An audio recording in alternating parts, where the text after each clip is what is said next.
we depend on firearms dealers, many of whom are our first line of defense, who will pick up the phone and help us and try.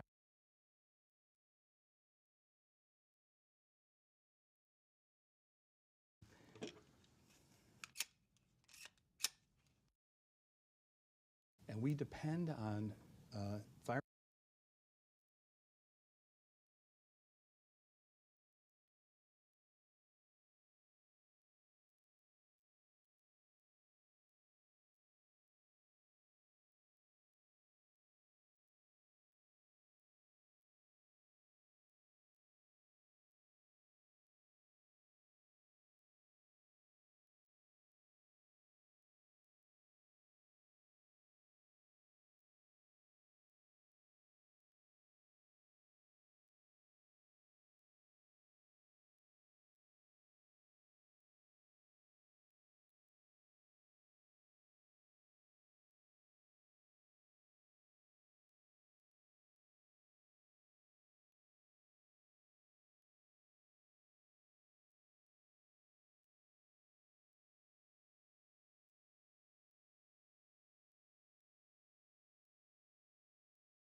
Committee will come to order without objection. The chair is authorized to declare recess at any time. We welcome everyone to today's hearing on oversight of the Bureau of Alcohol, Tobacco, Firearms, and Explosive. The chair now recognizes the gentleman from Arizona to lead us in the Pledge of Allegiance. Pledge allegiance to the flag of the United States of America, and to the republic for which it stands, one nation, under God, indivisible, with liberty and justice for all.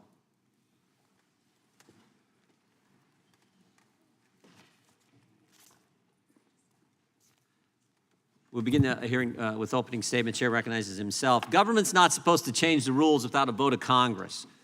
Executive branch executes the laws, the legislative branch passes the laws. But when you bypass that format, which is exactly what the ATF has done, you get all kinds of bad things. First, it was the pistol brace rule. November 26, 2012, the ATF told the inventor of the pistol brace, quote, he would not be subject to the National Firearms Act. But last year, they changed the rule.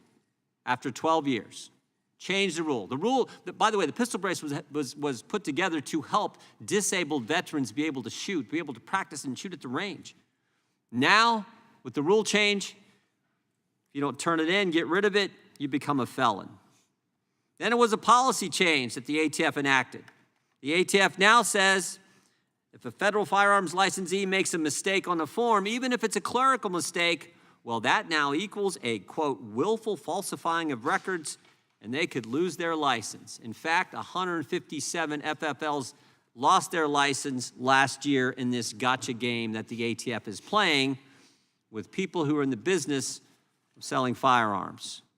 And the pressure to deal with what the ATF comes out and finds you made some mistake on a form, many people are just voluntarily giving up their FFL. 24 in 2021, 69 in 2022, 80 people last year gave up their license versus dealing with the hassle from the agency that's supposed to help them comply, not put them out of business. And finally, there's the new definition of who actually needs a federal firearms license. Since 1968, the definition said it had to be your principal livelihood in the business of selling firearms. You needed that. If you were doing that, you needed an FFL. But this past Monday, new definition was put in place. It said if you're earning a profit, ATF can't really define what that means. You sell one gun to your cousin, made $10, made $50 on the sale of a gun, 2 guns to someone, 10 guns. In fact, they couldn't even tell the court how it works, this new definition. When you make up the rules as you go, bad things happen. You lose your livelihood for a clerical error. You become a felon for having a pistol brace they told you was legal for 12 years, and you might even get shot. That's what happened to Brian Malinowski just 2 months ago. We have Brian's widow with us today. She was here with us yesterday. Heard some powerful testimony from U.S. Attorney Bud Cummings, who represents the Malinowski family. In fact, I'm going to read from Mr. Cummings' testimony that he gave in this room yesterday. It's legal to buy, trade, and sell guns without a federal firearms license if you are a collector or hobbyist. But at some point, the ATF decided that Brian Malinowski had crossed a murky line, and he was no longer a hobbyist. Because of that, ATF concluded he was required to purchase a $200 federal firearms license before he sold any more guns. I call it murky because there is no bright line test. It's truly subjective. But one thing seems certain. Brian Malinowski received no warning. His family, his friends, his work colleagues would all guarantee you he loved his career and he would have never knowingly jeopardized it over a weekend hobby. His real job, his main job, the only job, was he ran the Bill and Hillary Clinton Airport in Little Rock, Arkansas, highest paid official in the municipal government, made $260,000 a year.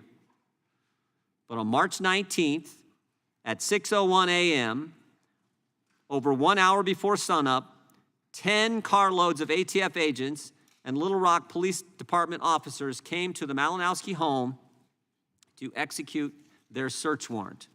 Not an arrest warrant, search warrant.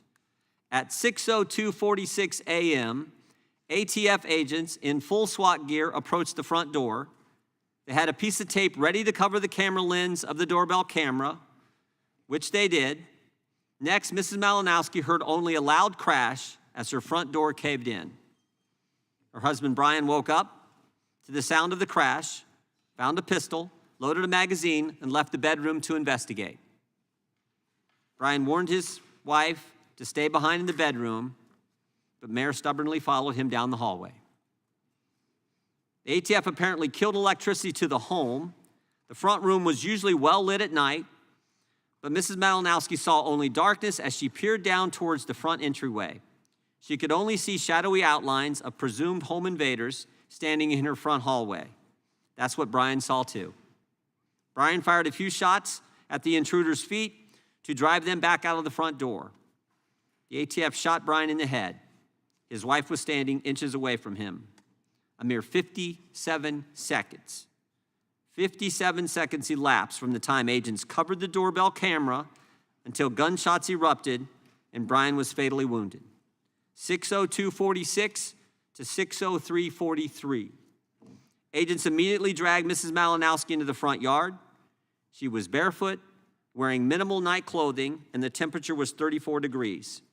They locked her in the back seat of a car and detained her there for 4 hours, refusing her many requests to check on her husband she had just seen shot, wouldn't allow her to get clothes or even use the neighbor's bathroom. Even though policies have been in place at both the ATF and the Little Rock Police Department for the past 3 years, requiring the use of body-worn cameras when executing any search warrant, the Department of Justice tells us that no body cameras were used. If this isn't the weaponization of government, I don't know what is. I don't know what is. Mr. Dettelbach, we're going to have questions about this and a host of other things the ATF has done under your watch. A host of other things. We appreciate you being here today. We appreciate you taking our questions, but there's going to be tough questions from folks on our side. And we have a video I'd like to show, which just so it's a minute and a half, but it first shows ATF agents assembling in the Walmart parking lot a week before March 19th, when they were going to execute this search warrant. Again, pre-dawn hours a week before, but decided not to because they realized Mr. Malinowski wasn't home. And then it shows what happened a week later as they approached the Malinowski home. So let's run the video.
Chair now recognizes the ranking member for an opening statement. Thank you, Mr. Chairman. Mr. Chairman, we last conducted an oversight hearing of the Bureau of Alcohol, Tobacco, Firearms, and Explosives, or ATF, just over 1 year ago. Since that time, a few things have changed and a great many things have stayed the same. Let's begin with what has changed. Last month, the Attorney General signed an ATF final rule clarifying who is, quote, engaged in the business, unquote, of selling firearms, and who must therefore obtain a license to sell firearms and conduct the necessary background checks. This rule implements a change in this definition made by Congress when we passed the Bipartisan Safer Communities Act, the first significant piece of gun violence prevention legislation in nearly 30 years. Prior to the passage of the BSCA, a person was, quote, engaged in the business, unquote, of selling firearms if they did so, quote, with the principal objective of livelihood and profit, close quote. But under the new law, a person is engaged in the business of selling firearms if they do so, quote, to predominantly earn a profit, unquote. In finalizing this new rule, ATF has adhered to its directive from Congress and has ensured that ATF regulations are consistent with the definitions we updated through this historic legislation that makes Americans safer. Importantly, the new definition and the new rule ensure that more gun sales, including those at gun shows or through the internet, include a background check, a life-saving tool that keeps guns out of dangerous hands. These changes are the only significant expansion of the federal background check system since it was established in the Brady Handgun Violence Prevention Act in 1993. The Department of Justice estimates that there are over 20,000 unlicensed sellers who are taking advantage of ambiguity in the law and who will now have to obtain a license and conduct background checks. Yesterday, in a related hearing, Republicans argued that this new rule is being used to target individuals who are merely selling a gun from their personal collection or who occasionally buy and sell guns as part of a hobby. This is false. The rule, quote, expressly recognizes that individuals who purchase firearms for the enhancement of a personal collection or a legitimate hobby are permitted by the Gun Control Act to occasionally buy and sell firearms for those purposes or occasionally resell to a licensee or to a family member for lawful purposes without the need to obtain a license, close quote.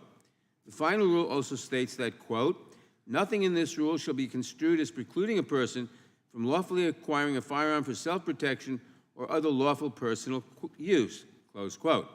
The law and the rule do not impose any new requirements on those who are merely selling a firearm to a neighbor, a friend, or family member, or those who collect and occasionally sell firearms as part of their hobby. Rather than targeting innocent lobbyist sellers, this rule will prevent illegal gun sellers from profiting off gun trafficking. This comes at a critical time, given that the ATF's National Firearms Commerce and Trafficking Assessment revealed that unlicensed gun sales were contributing more and more to the flow of firearms into the black market and, unsurprisingly, becoming a leading source of crime guns. The second new development since we last heard from ATF Director Dettelbach is that Republicans used their control of the House to enact significant cuts to several critical law enforcement agencies, including the Department of Justice, the FBI, and the ATF.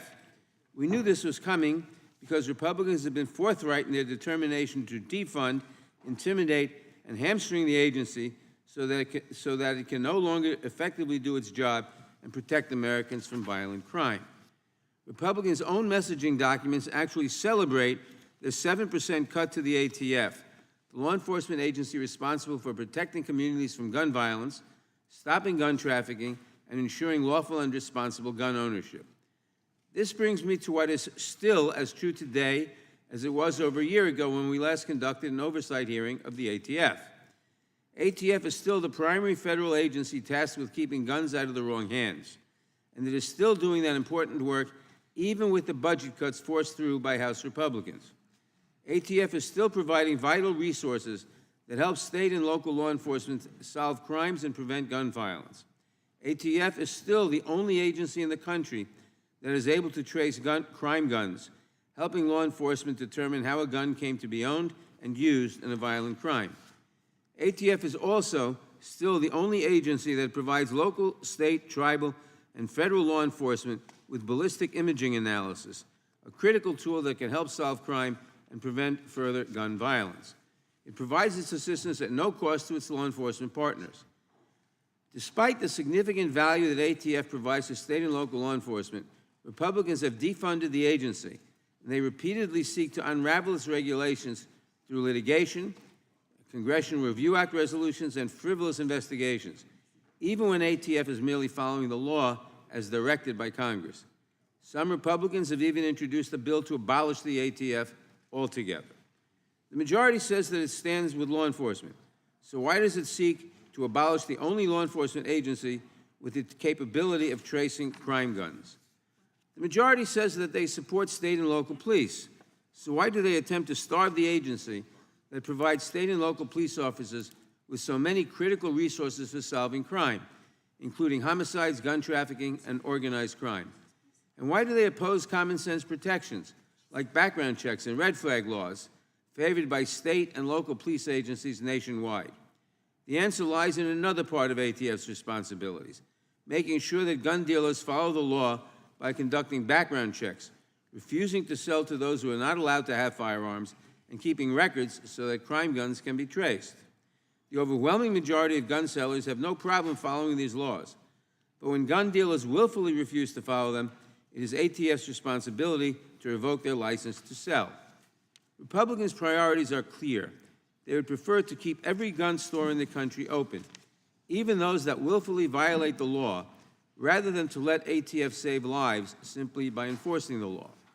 And this brings me to the final thing that is still the same since our last oversight hearing. It is still the case that we're losing more than 100 Americans to gun violence every single day. Even without counting suicides, we have already lost more than 6,000 Americans to shootings so far this year. That includes 88 young children, 454 teens, and 30 law enforcement officers who were killed by gunfire just this year. Democrats have put forth a range of solutions to prevent gun violence, to support law enforcement, and to solve crimes. But since they took control of the House, our Republican colleagues have not advanced a single bill that would make Americans safer from gun violence. Instead, they have continued to push for unfettered access to assault weapons, concealable rifles, and ghost guns, and to abolish the very agency tasked with preventing gun crimes. As Republicans continue to seek freedom from gun regulations, we will continue to see communities free from gun violence. Director Dettelbach, thank you for appearing here today to talk about the important work that the ATF does to keep Americans safe. I look forward to your testimony, and I yield back the balance of my time. Gentleman yields back $1.4 billion in 2022, $1.6 billion in 2023, $1.75 billion in 2024. Hardly a cut to their budget.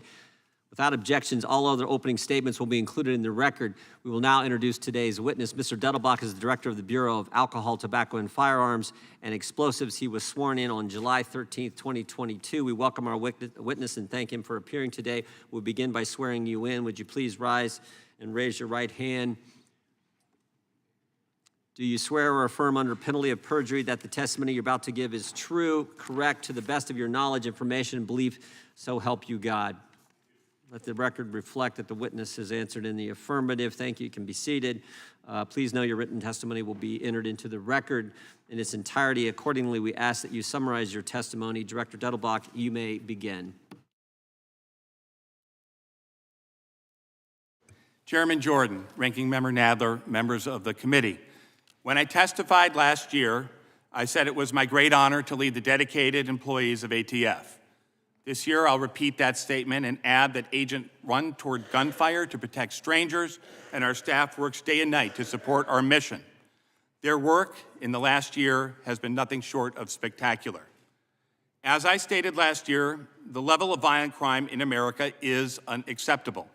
However, due to the hard work of these heroes and our partners, we have made significant progress in making communities safer. Last year, our nation saw one of the steepest single-year declines in violent crime in its history. Murders down nearly 13% across 175 cities. This doesn't happen by accident. It is a result of hard and very dangerous work. In 2022, federal weapons convictions hit a record high, according to recent reporting. In 2023, ATF's criminal enforcement efforts were up again. We indicted even more cases and increased convictions by 8.5%. And the cases that we do make an impact because we focus on removing the most violent offenders from our streets. This progress tells us the strategies are working. It is not the time to let up now. ATF's data-driven support helps law enforcement lock up the trigger pullers and stop the flow of illegal guns to them from trafficking. We must go after both the shooters and the criminal traffickers, both. That is the only way we will continue to drive down firearms crime. Firearms trafficking is not a victimless crime.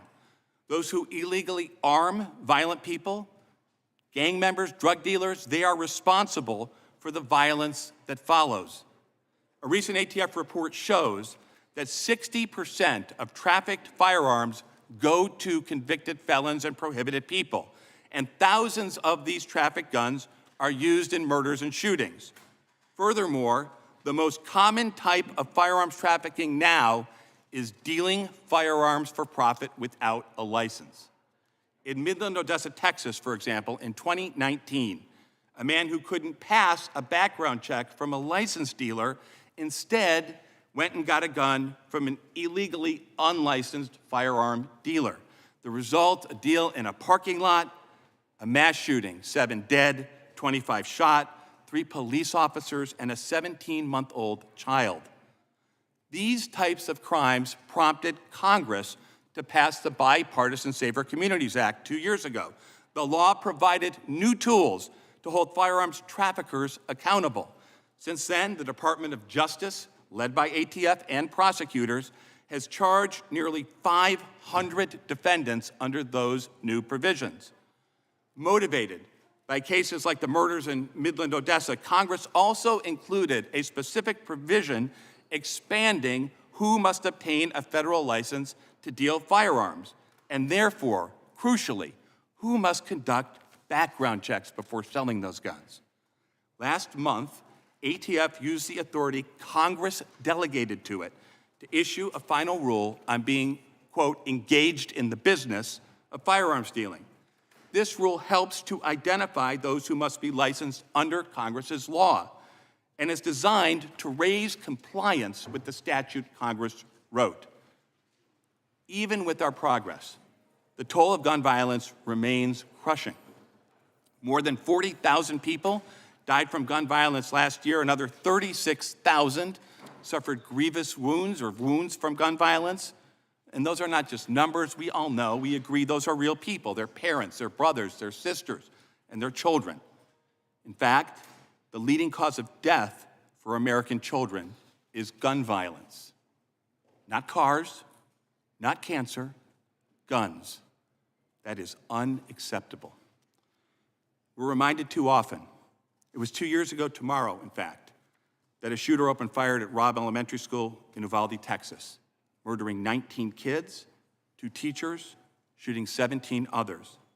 We know there's been so many other tragedies like this. And last but not certainly least, as we commemorated Police Week last week, we're reminded that all too often, the victims of firearms violence carry the badge.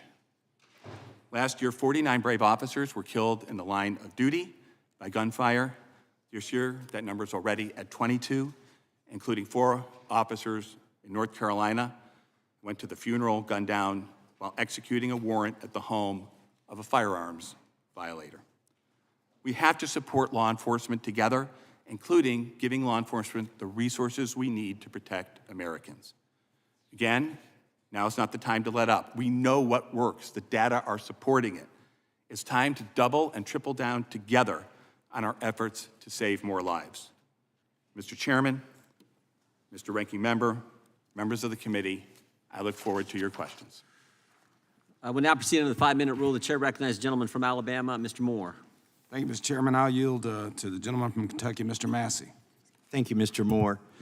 Mr. Dettelbach, in February, Chairman Biggs and I sent you a letter concerning the pipe bombs that were discovered on January 6th.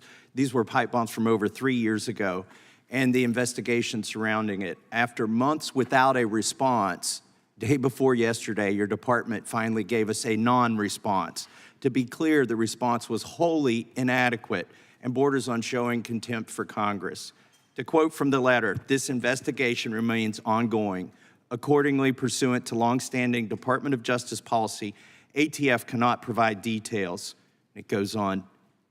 This is about the safety of Congress. These bombs were a couple blocks from here, yet you refuse to answer questions about them. If you don't have contempt for us, I'll give you an opportunity to respond to some of my questions here today. Are you willing to answer those questions today?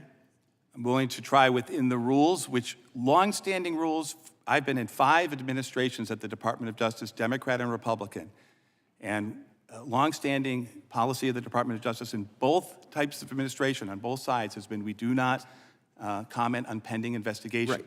That's a policy. It's not been through some kind of rulemaking. That's a policy, and you can say that to the media, but you can't say it to Congress. We created your department. How many ATF personnel were on the Capitol premises on January 6, 2021? Again, I don't believe I can answer specific questions about the investigation. I know that that may not relate to the investigation. So I know that I wasn't here during that period. That predated my time on January 6th, the January 6th attacks. So I know there were some ATF agents who were called to help protect members of Congress. I don't know how many. Well, that's not an acceptable answer. We've asked you this months ago, and you just send us a letter saying you can't answer that. Yet, according to a FOIA report obtained by Judicial Watch, there were 19 people here. So for you to say you don't know or you can't tell us is ludicrous. I mean, these are subject to FOIA reports. Congress, I'm happy to also get back to you with information. If I don't remember all the numbers at the tip of my fingers, I'm sorry about that. Are you willing to confirm that the pipe bombs planted at the Capitol Hill Club and the DNC on January 6th couldn't have gone off with the 60-minute kitchen timer if they were placed the day before? Respectfully, Congressman, I do believe that this does go into the area of the investigation, which is ATF is supporting. FBI is leading that investigation, and I cannot comment on We're 3 years into it. Who was the on-scene incident commander for the ATF on January 6th? Again, if you're asking about the scene of the investigation at the headquarters, again, You're not going to tell us who the incident I don't commander know. was? I'm telling you, if that relates to the scene not here at the Capitol building where we were protecting Congresspeople from attack, but to the other investigation scene, we can try to get back to you, but I will tell you, if it relates to a pending investigation, we won't be able to comment. Does the ATF provide training to U.S. Capitol Police on explosive detection, detonation, disarming, or conduct, or simulation training exercises with U.S. Capitol Police? We provide, the National Center for Explosives Training and Research in Huntsville, Alabama, provides training to numerous different law enforcement agencies. I would not be surprised if Capitol Police were one of them. I don't know about the training regimen. People are going down there all the time to get training. Were the 2 pipe bombs on January 6th part of a training exercise? I cannot comment on a pending investigation, but if... Okay, well then I don't need to hear what... In general, I would say to that, I think if law enforcement knows that something is part of some sort of a law enforcement exercise, they wouldn't be conducting that long of an investigation in general, but I don't... In my last remaining seconds, I want to show you a video of something that you said on 60 Minutes. And we depend on firearms dealers, many of whom are our first line of defense, who will pick up the phone and help us and try to interdict this. And for those who aren't doing that, I hope and expect that as Americans, we will all do that. But those aren't, if somebody comes into your store in a border state and plunks down $12,000 cash money for one of these things, so that there's no credit card trail, I mean, my word, we hope that people will help us as Americans and continue to help us and not make that sale. Are you aware that it's illegal for you to create a registry of gun owners in the United States? I am. And are you insinuating here that somebody can't buy a firearm with cash? No. So why should a dealer call you if somebody's going through a background check and tell you that somebody is using cash? We run a program called Don't Lie for the Other Guy, along with the National Shooting Sports Foundation. And there are indicia of straw purchasing matters where there are warning signs where people can contact us. And firearms dealers who are law-abiding business owners, and the majority are, I want to say that again here, they frequently contact us, especially on the southwest border, because cartels are using straw purchases to arm themselves with the kind of weaponry that results in death and destruction and the danger to Americans and law enforcement. We're concerned because banks are keeping these records and giving them to the government without a legal process, and I yield back. Gentleman yields back. Chairman, I recognize the ranking member for 5 minutes. Thank you, Mr. Chairman. If Republicans were to succeed in their effort to abolish the ATF, how would that affect public safety, particularly gun violence in this country? Protecting Americans from violent crime, including firearms violence, was, is, and will always continue to be ATF's top priority. And we work in partnership with state and local law enforcement officials to do that. We investigate the most dangerous, worst of the worst, the people who are out there, trigger pullers, terrorizing our communities. And as I said in my opening statement, the results speak for themselves. Working with our state and local partners, we do a dangerous job, we do it well, and we catch a lot of very violent people. The tools we make available to local law enforcement, the crime gun intelligence, which enables them to identify who those people are better than ever before, so we can focus limited law enforcement resources on catching them, is working. It is driving down violent crime in our cities. That's why everywhere I go in the country, Congressman, everywhere I go, red state, blue state, city, rural, they ask for more ATF resources. But if the Republicans were to succeed in their effort to abolish the ATF, how would that affect public safety? Well, all of that would go away. Okay. All of that would go away. Our state and local partners who are asking for more ATF, they would be robbed of any ATF. It would all the cases that we do, all the gangs we prosecute, the RICOs, the VICARs, the cartel cases, all the things we do would disappear. Thank you. While some House Republicans have sought to abolish the ATF, others have sought to defund it or to reduce its effectiveness through dramatic budget cuts. In fact, House Republicans have actually bragged about cutting the ATF by 7% this year. I understand that ATF has done an admirable job despite these budget cuts. For example, the agency has been able to dramatically reduce processing times for certain firearm transfer applications under the National Firearms Act. But can you describe the impact these cuts have had on the agency and how slashing funding for ATF reduces your ability to protect Americans from gun violence? Yes. ATF is an agency that is not a large agency with an outsized mission, protecting people from violent crime. And we have a very focused, effective strategy to do that. But sometimes less is more. In law enforcement, less is not more. You can't get public safety on the cheap. And the fact of the matter is that pursuant to the cuts passed by Congress, we have canceled already 2 classes of special agents this year. Those are each 24 agent classes. I fear there will be more cancellations moving forward. We have obviously cut people in all job categories, lab technicians who run DNA tests to try to catch mass killers like happened in Goshen, California. We are doing the best with what you give us. We will continue to work to do that, but there's no doubt that the cuts that have been imposed will have a direct impact on public safety and ATF's mission to fight violent crime, no doubt. Thank you. Last week, we heard a great deal from Republicans about the need to support state and local law enforcement. Can you tell us how ATF works with and supports state and local law enforcement? There is no better partner in federal law enforcement for state and local police, sheriffs, state police than ATF. We stand shoulder to shoulder with local law enforcement doing the most violent cases that they do.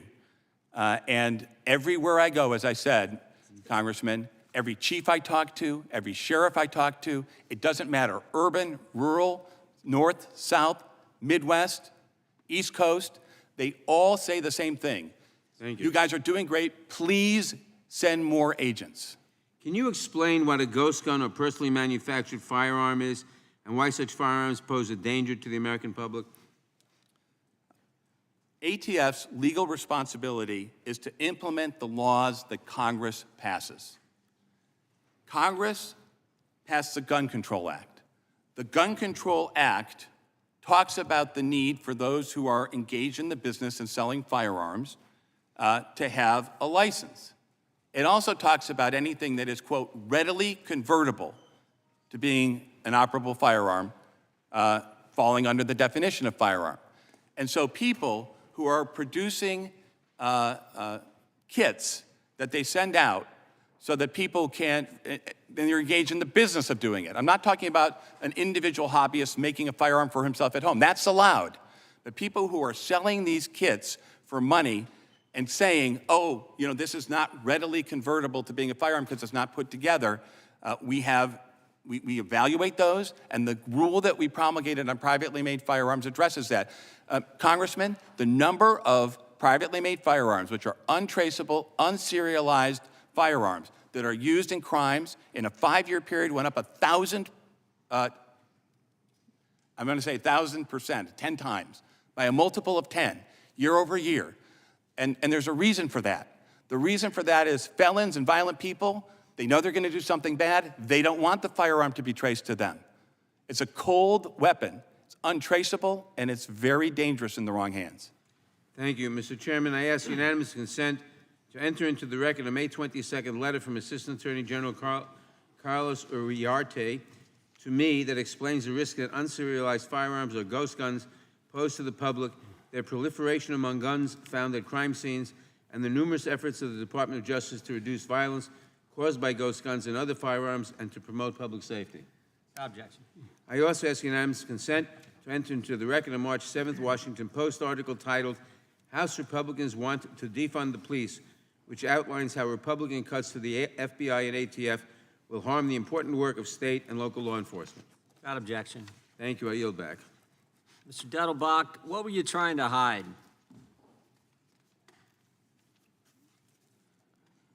On the raid on March 19th at Mr. Malinowski's house, disabled the doorbell camera, cut electricity to the house, and you didn't wear body cameras. What were you guys trying to hide? Mr. Chairman, we're not trying to hide things. In fact, Sure seems like it. You guys cut electricity to the house? After the... Oh, that's a question. I'm trying to answer. After the... Okay, if there's no question, that's fine. I'm sorry. No, that is a question. Did you? After the incident, we, along with the Little Rock Police, called for an independent investigation being done by the Arkansas State Police and the local prosecutor. No, That's not trying to hide anything. I asked 3 questions. Why'd you put the tape on the doorbell camera? Why'd you cut the lights? And why didn't you wear the body cams? What are you trying to hide? And Mr. Chairman, the reason that we called for the investigation is we're not trying to hide anything. The reason I'm not going to talk about what's going on in that investigation is to respect its independence and out of fairness. There's a reason for the Department of Justice policy that's existed for so many decades about not commenting on pending matters. It's not fair to people, and it risks the perception that people are trying to influence. How about this one? Why'd you ignore the rules? Because don't the rules say you should only use a no-knock entrance into a property if it's the only way, if it's the absolute best way to do it? I mean, I could read from Ms. Monaco's directive. Limit the circumstances in which agents may seek to enter a dwelling pursuant to a warrant without complying with the knock and announce rule because of the risk posed to both law enforcement and civilians. So you want to limit this. Why'd you guys do it all in 57 seconds? Respectfully, with respect to what I said before, is that we are not trying to hide anything. An independent agency is investigating it, and we, pursuant to longstanding policy, are not going to comment. The Department of Justice has already told us you guys weren't wearing cameras. I'm just asking why. For the cameras, our body-worn camera policy, I can talk about that. I think I can answer the question without talking about this case. You can talk about some things relative to the investigation, but not others. We want all the answers to what's going on here. I will tell you, with respect to the body-worn camera policy, the Department of Justice announced that policy when it was announced, as we have communicated to your staff and you. It was announced that it would be phased implementation. ATF is implementing that policy. We've implemented it in just under 1/3 of our field divisions. We have not received 3 separate requests for program funding from Congress to do so, but we are still doing it. I watched a hearing a couple of weeks ago where your fellow chairman... Did the Little Rock police officers who accompanied you on this raid, did they wear body cams?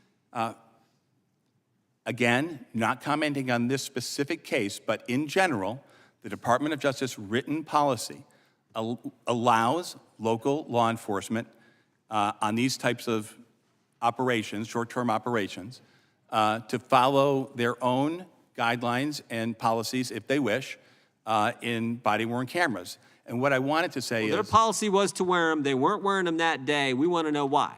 Did you tell them not to wear them? Mr. Chairman, again, is simply unfair at this point while there's a pending investigation. That's a simple question. We just want to know why they weren't following the rules. Their rules say wear body cameras. Your rules say wear body cameras. You weren't wearing body cameras. I go back to my original question. What were you trying to hide? We saw the video where you walked up and you put the tape on the doorbell. We know there were no lights to the foyer area. We have Mrs. Malinowski here who can testify to that. And we know you weren't wearing body cameras. What were you hiding? Again, Mr. Chairman, we're not hiding anything. And with respect to the body-worn camera policy, the people there Why on the hadn't been rolled 12th? out. Why on the 12th did you not go and search the home? You were all circled up, ready to go, but a week before, on the 12th of March, you don't go. You go on the 19th. Why'd you decide not to go on the 12th?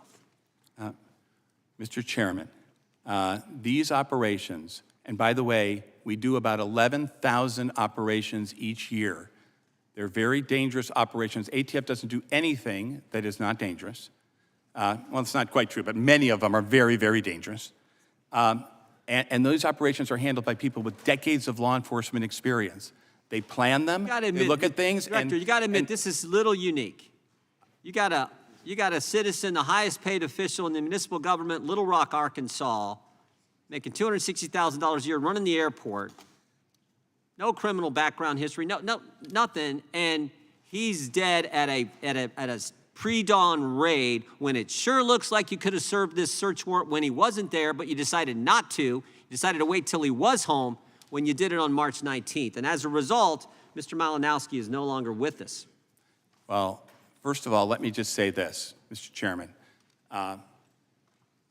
Obviously, any time that there's a loss of life, that is a profound incident. And of course, on behalf of just myself, ATF, and all law enforcement, we are very sorry when those things happen. Also, an agent was shot that day, and I'm sure you are sorry that that occurred also. Of course, all the more reason to follow the no-knock warrant, not to have a no-knock warrant take place and follow the rules. Mr. Chairman, as somebody who has worked with law enforcement for decades,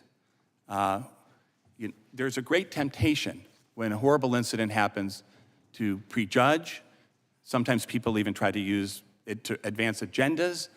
The cops who are in the field and the family I just want the answers. My time has expired. The chair now recognizes the gentleman from Georgia, Mr. Johnson, for 5 minutes. Thank you, Mr. Chairman. Mr. Dettelbach, thank you for your service. Many of my colleagues and I have been strong proponents and supporters of the use of body cameras and funding for those cameras. And so in some ways, it's rather surprising to read that Chairman Jordan recently criticized you, he just did it today, about body cameras and what happened to them, why they were not being worn. But meanwhile, House Republican Appropriations Committee Chair Hal Rogers just last month criticized your budget request for its department-wide emphasis on equipping federal agents with body cameras. Is there anything in response that you would like to say to Chairman Jordan, who supports the use of body cameras, versus Chairman Rogers, who wants to defund the use of body cameras? Well, it's not my position to get in the middle of two chairs, but I will say this. Anybody, Chairman Jordan or anybody, we've been implementing this policy for several years. Anybody who wants to support it, I welcome to the effort. And we need to fund it. And let me just move on, because there's been allegations that this gentleman who the chairman just discussed, Mr. Malinowski, suggesting that he was just a hobbyist. You know, we call him an unlicensed gun dealer, but they say he was a hobbyist and a firearms enthusiast. In your opinion, is someone who buys and then almost immediately resells at least 150 firearms over a 3-year period a hobbyist or an unlicensed gun dealer? Are they a hobbyist or an unlicensed gun dealer? My opinion and your opinion and others' opinions are not what counts. What counts is the federal judge's opinion, who reviewed the search warrant affidavit here and found probable cause that 2 separate federal laws had been violated relating to unlawful firearms acquisition and dealing. And in that affidavit, which is public, some of the things that are set forth are that Mr. Malinowski had not obtained a license, that he obtained about 150 firearms in the period prior to this incident, that he sold a good number of them, some one day after he had obtained them, that one of those firearms was found on the person of a 15-year-old Norteño gang member in California. Another was sold in the backseat of a car in Little Rock to a convicted robber. Others were found on a drug dealer in California, a kilo of marijuana, other drugs in the back, baggy scales consistent with distribution. And so, respectfully, these are not victimless crimes, and it is up to Congress and the judge to make that determination. Those agents were present pursuant to the terms of a federally judicially approved warrant. The time they were there was approved. The day they were there was approved. Let me ask you this. Do you have any idea how many unlicensed gun dealers, just like Mr. Malinowski, are operating in this country, selling multiple tens of hundreds of firearms yearly? I don't. We can get back to you with we recently published a national firearms trafficking report that talked about the fact that the percentage of people who are trafficking in this manner has now grown to be the #1 way that people are unlawfully dealing firearms. So 40% of all our criminal trafficking cases deal with the notion of people engaged in the business of dealing without a license. That has grown over time. Okay, let me get this question in. You know, prior to your confirmation in 2022, there had been a 7-year lapse between confirmed ATF directors to the time when you were confirmed. And during that 7-year period, the crime rate and violent crime rate in the country went up and was going up. And then COVID hit, which caused it to recede for a second. And then you were appointed. It's not a mere coincidence, is it, that your appointment and confirmation has resulted in a decrease in crime, in violent crime? To me, it's the men and women out in the field who are doing the work. I have the privilege to lead them, and I give all the credit to the brave ATF agents and police officers who are out there risking their lives. But thank you for saying this, but it really is them who's doing the work. Well, without leadership, it's hard to get things done, and I thank you for your leadership. Thank you. And with that, I yield back. Gentleman yields back. Gentleman from Texas recognized. Thank you, Mr. Chairman. I believe with us today, Ms. Malinowski, if you're out there, would you please stand? I'd like to recognize you, Ms. Malinowski. Her first name is Mayor, Director. Would you like to stand up and look at her and apologize? I've already said, of course, whenever these things happen, it's a tragedy. Of course we're sorry. Everybody is sorry that this occurred. Yeah, look at her, don't look at me. It doesn't mean that, I'm trying to also speak into the microphone. It doesn't mean that we can adjudicate this here today. There's an investigation going on. But of course, everybody, and everybody feels bad. I'm sure that a federal agent was shot, not shot at, shot that day. Those things are hard facts for all of us. Okay, all right. Thank you, Mayor. First, I want to enter something into the record. Your testimony, you say guns are the leading cause of death for children in the U.S. Not according to Snoops. It's a far-left publication. It is traffic crashes. Could I have that entered into the record? Without objection, so ordered. Thank you so very much. I was a sheriff, 8 years as in law enforcement, 30, conducted a lot of search warrants.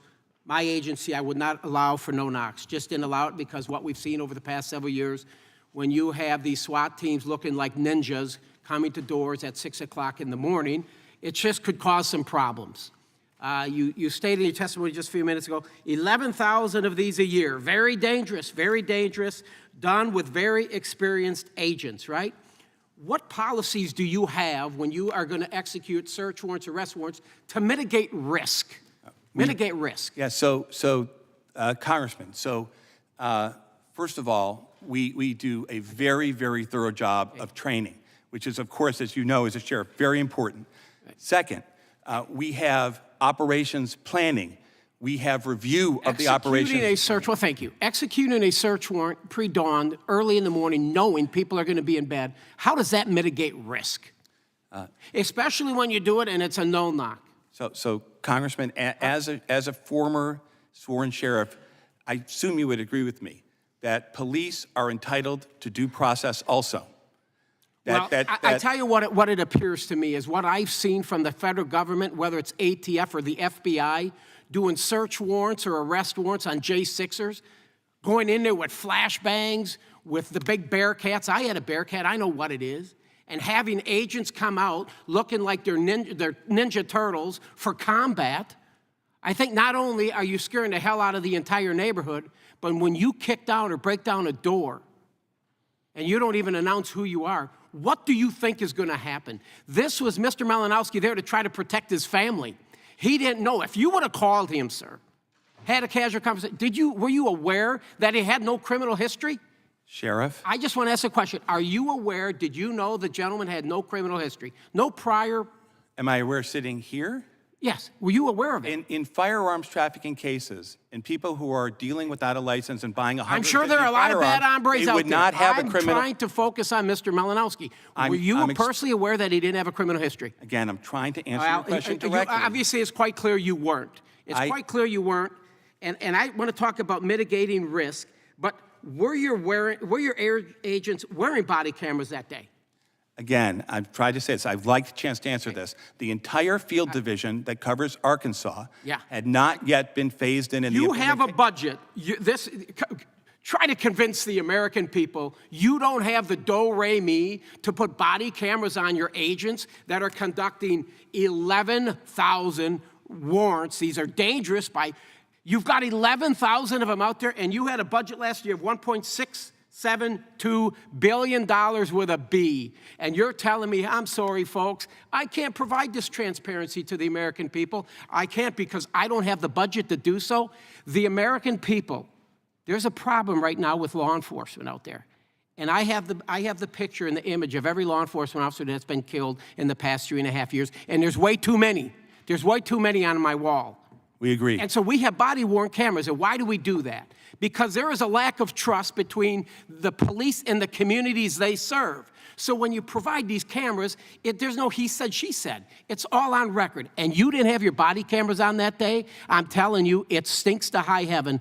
I highly recommend you cooperate with this committee and you try to explain, other than this, I don't have the money to do so and I'm phasing it in. Buddy, you got to get your priorities, reshuffle your priorities and get your priorities in order. And I highly recommend you get body cameras on every one of those individuals that are searching these warrants, because it seems like there's a cover up here. I yield back. Gentleman yields back. The gentleman from California, Mr. Cray, is recognized. Thank you, Mr. Chairman. Thank you for holding this most important hearing. Mr. Director Dittelbach, thank you for being here today. Ms. Malinowski, I just want to say prayers are with you, with your family in this very difficult moment. I hope beyond the heated debate that we're having here today, we actually come up with better public policies to minimize the loss of life in these public safety enforcement actions. I also, Mr. Dittelbach, would like to know what's it going to take to get those body cameras out in the field. How fast can we do it? We have them across a third of the United States having received no program increase at all. And we take that money and we balance it with stopping gangs that are killing people, stopping cartels, as Chairman Rogers pointed out with, that are the most dangerous organizations in the world, going after trigger pullers, homicide cases, carjackings. So we have made programmatic requests that are open to the public. $13 million in 2023, $37 million. How fast can we get them out to the other two-thirds that don't have Right, I'm the saying body? we have a pending request for a programmatic increase of $37.8 million. It's the same request we made last year that was not given. How long do you think it's going to take to implement? How long will this take to implement? Currently, with what we have now, without anything else, we will be implemented across the country by end of 2026. If there's more resources, we can try to speed that up. But it's I, not as a just member of Congress, hope I'm speaking for a few folks here, hope that we can, expedite body cams being worn by our agents out there. This is an important issue. Love to work with you however we can to make sure that happens. And if I may, I'm going to ask you my first question, which is, how do you guys work with state, local, international agencies to protect our public?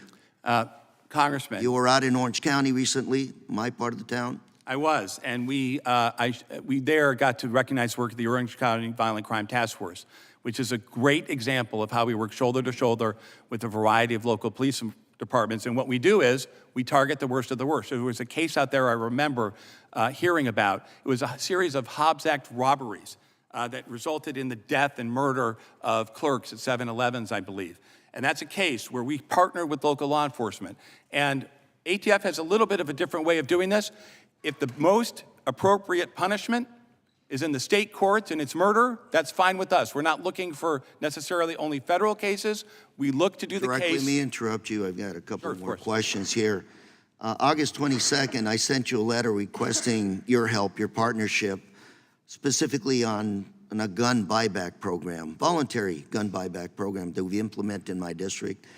Didn't get the support there, and I think it's important because this is a program where citizens voluntarily show up, free market, here's $200, here's a weapon I had at home that I haven't touched in 40 years.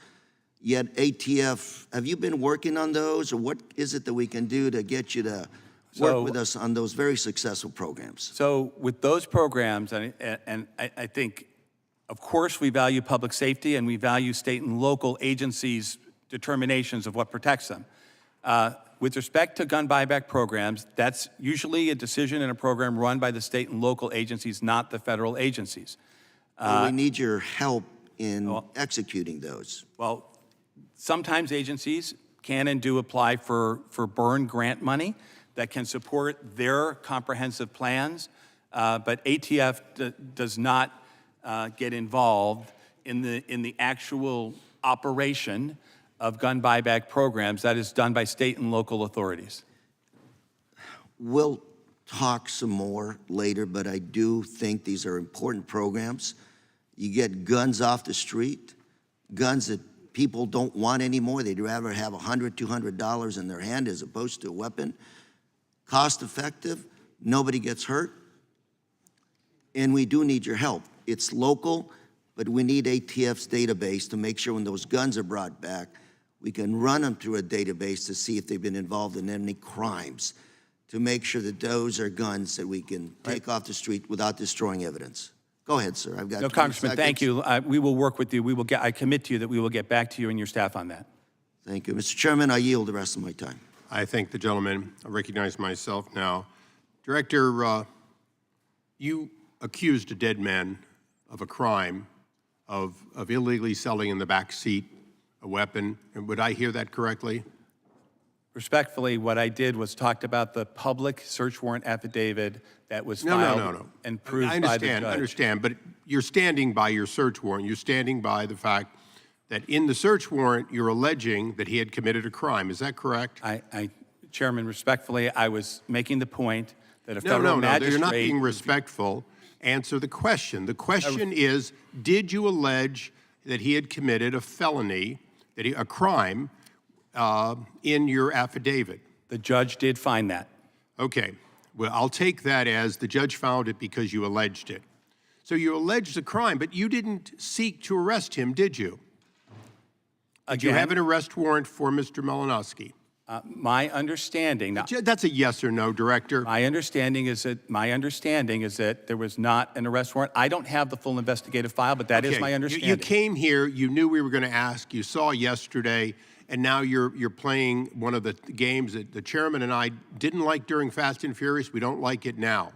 If you want to be back here again, because you can't seem to know what you should know, what Mrs. Malinowski deserves to know, if some group of 10 carloads of people showed up and kicked in a door in the dark of night, and somebody came and shot at them, we wouldn't be talking about somebody getting shot in the toe. We'd be talking exclusively about a planned murder of somebody who may or may not be armed, but who had every right to have weapons in their home, an expectation they had weapons in their home, an expectation that they might use it. All of that, you don't have to be ATF to know. So let's go back on track here again. If you had a belief that he had committed a crime, and if your intent was to arrest him, then that would explain why a week earlier you've called off an already authorized search because you were only going to search for the weapons, you weren't going to search for him. Isn't that correct? Respectfully, Mr. Chairman, I am not able and will not. It's not fair to do this during the pendency of a criminal investigation. No, look, it's always, I'm sorry, but DOJ and you guys, it's always, you can go on forever. Hunter Biden's over. Why didn't you do a no-knock on him at his home with the vice president? To be clear, this isn't our investigation. We in the Little Rock Police asked an outside investigation be conducted by the Arkansas State Police. It's their investigation. The district attorney is going to review that. And I hope they appropriately find that in spite of qualified immunity, that you blew it badly enough that, in fact, criminal charges should be considered.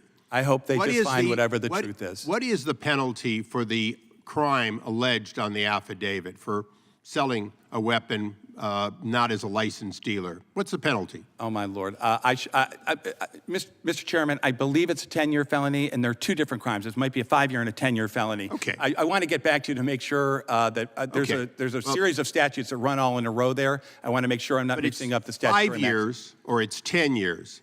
It's not a death penalty. Is that correct? There is not a death penalty for that statute, no. Okay. So Mr. Malinowski was not in any danger of being executed for what he is alleged to have done and no longer can defend himself because he's dead.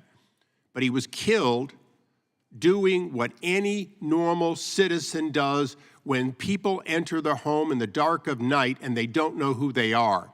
If you had body cameras, maybe Mrs. Malinowski didn't hear right. Maybe you said police and identified yourself. Maybe he said, I don't care, and maybe he fired the shots.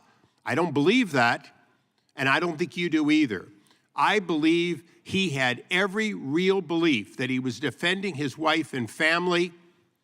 He fired warning shots. A ricochet hit a police officer or an ATF agent, and you killed him. Those are the facts. I have been investigating ATF for many years, and ATF agents have, rightfully so, and with great trepidation, I'm sure, come forth and been our whistleblowers. And we've consistently seen there are two ATFs, the one we need and want and deserve, and the one that plays fast and loose, like 10 cars going in deliberately with a warrant that did not entitle an arrest, when in fact, if you wanted to arrest him, it would have been reasonable to arrest him at work and simultaneously go into his home. If you had done that, he'd be alive today, and we'd be talking about other things, including whether you acted legally. With that, I yield back and recognize Ms. Scanlon for 5 minutes. Thank you, Chairman, and thank you, Director, for your testimony here today.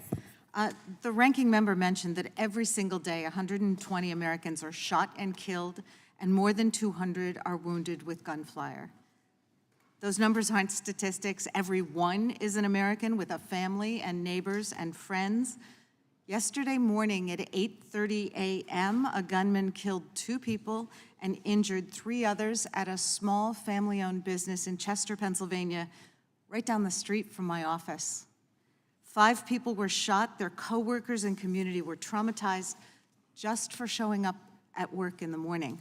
This unrelenting, unnecessary daily toll of gun violence is hitting families in every corner of every community across our country. Yesterday, it happened in Chester, a post-industrial city that straddles Interstate 95, which is known in law enforcement as the Iron Pipeline, because it's the route that gun traffickers regularly use to smuggle weapons from states with weak gun laws to states with stricter ones.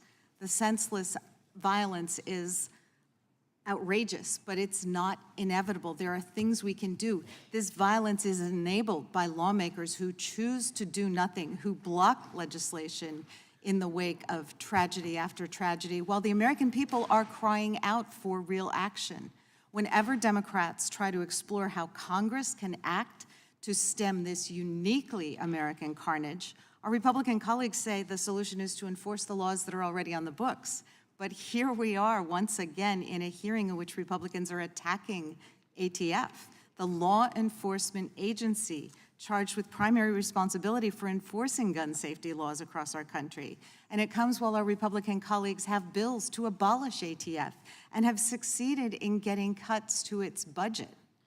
So, Director Dettelbach, I want to turn our focus to what might be real solutions and your agency's role in helping to implement them. You spoke in your testimony about a 1,000% increase in ghost guns linked to crimes over the past 5 years. Whenever I speak to our local law enforcement, including last night, they talk to me about how worried they are about the rapid proliferation of ghost guns. Ghost gun recovery has increased by over 400% in Philadelphia between 2019 and 2021.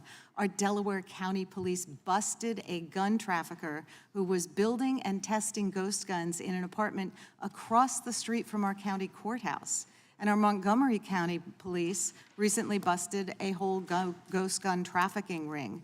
These fully functioning, untraceable firearms can be bought without a background check.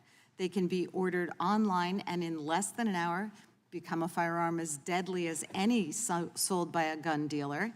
And that's why they've become, as you noted, the weapon of choice for people who might be otherwise barred from purchasing a gun, for criminals. So, am I correct that ghost guns look like regular guns and shoot like regular guns and kill like regular guns? You are. Okay.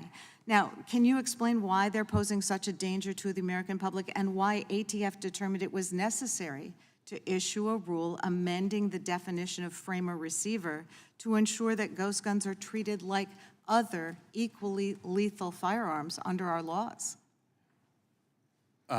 Congresswoman, the reason is, as you said, under our laws. Under the Gun Control Act, Congress specifically provided that items that were readily convertible to being operable firearms should be treated as firearms. The market was out there producing items that were readily convertible, and they were being sold without background checks. I did myself. I took one of these kits and put the gun together. My spouse will tell you not that handy around the house, but it was very easy for me to make a firearm, take it to the range, and fire it. These are firearms that shoot and wound and kill like firearms that are sold in the traditional manner. Congress anticipated that problem. The market changed, and we issued a rule to make sure that Congress's statute was appropriately enforced. And we appreciate that, given the constant innovation that we see from gun manufacturers and those who seek to evade the existing laws. If we were to wait for Congress to catch up all the time, we'd be in a lot of trouble. Chairman, I would ask unanimous consent to enter into the record a letter from ATF's Acting Deputy Assistant Director for Public and Governmental Affairs, in which he responded to your letter regarding the execution of the search warrant on Mr. Malinowski's residence and about ATF's compliance with DOJ's body-worn camera policy. Without objection. Okay, just so you're aware of which letter it is, it's the one May 21st that responded to your request, which you referenced earlier. Without objection. Thank you, and it discusses the funding necessary. You got it. Got it. I yield back. The gentlelady yields back. The gentleman from Florida is recognized. Thank you, Mr. Chairman. So the ATF has a final rule. I think the comments and the rule itself accumulate to about 466 pages that define who is engaged in the business of firearms dealing. So how many firearms does someone have to sell to be engaged in the business of firearm dealing?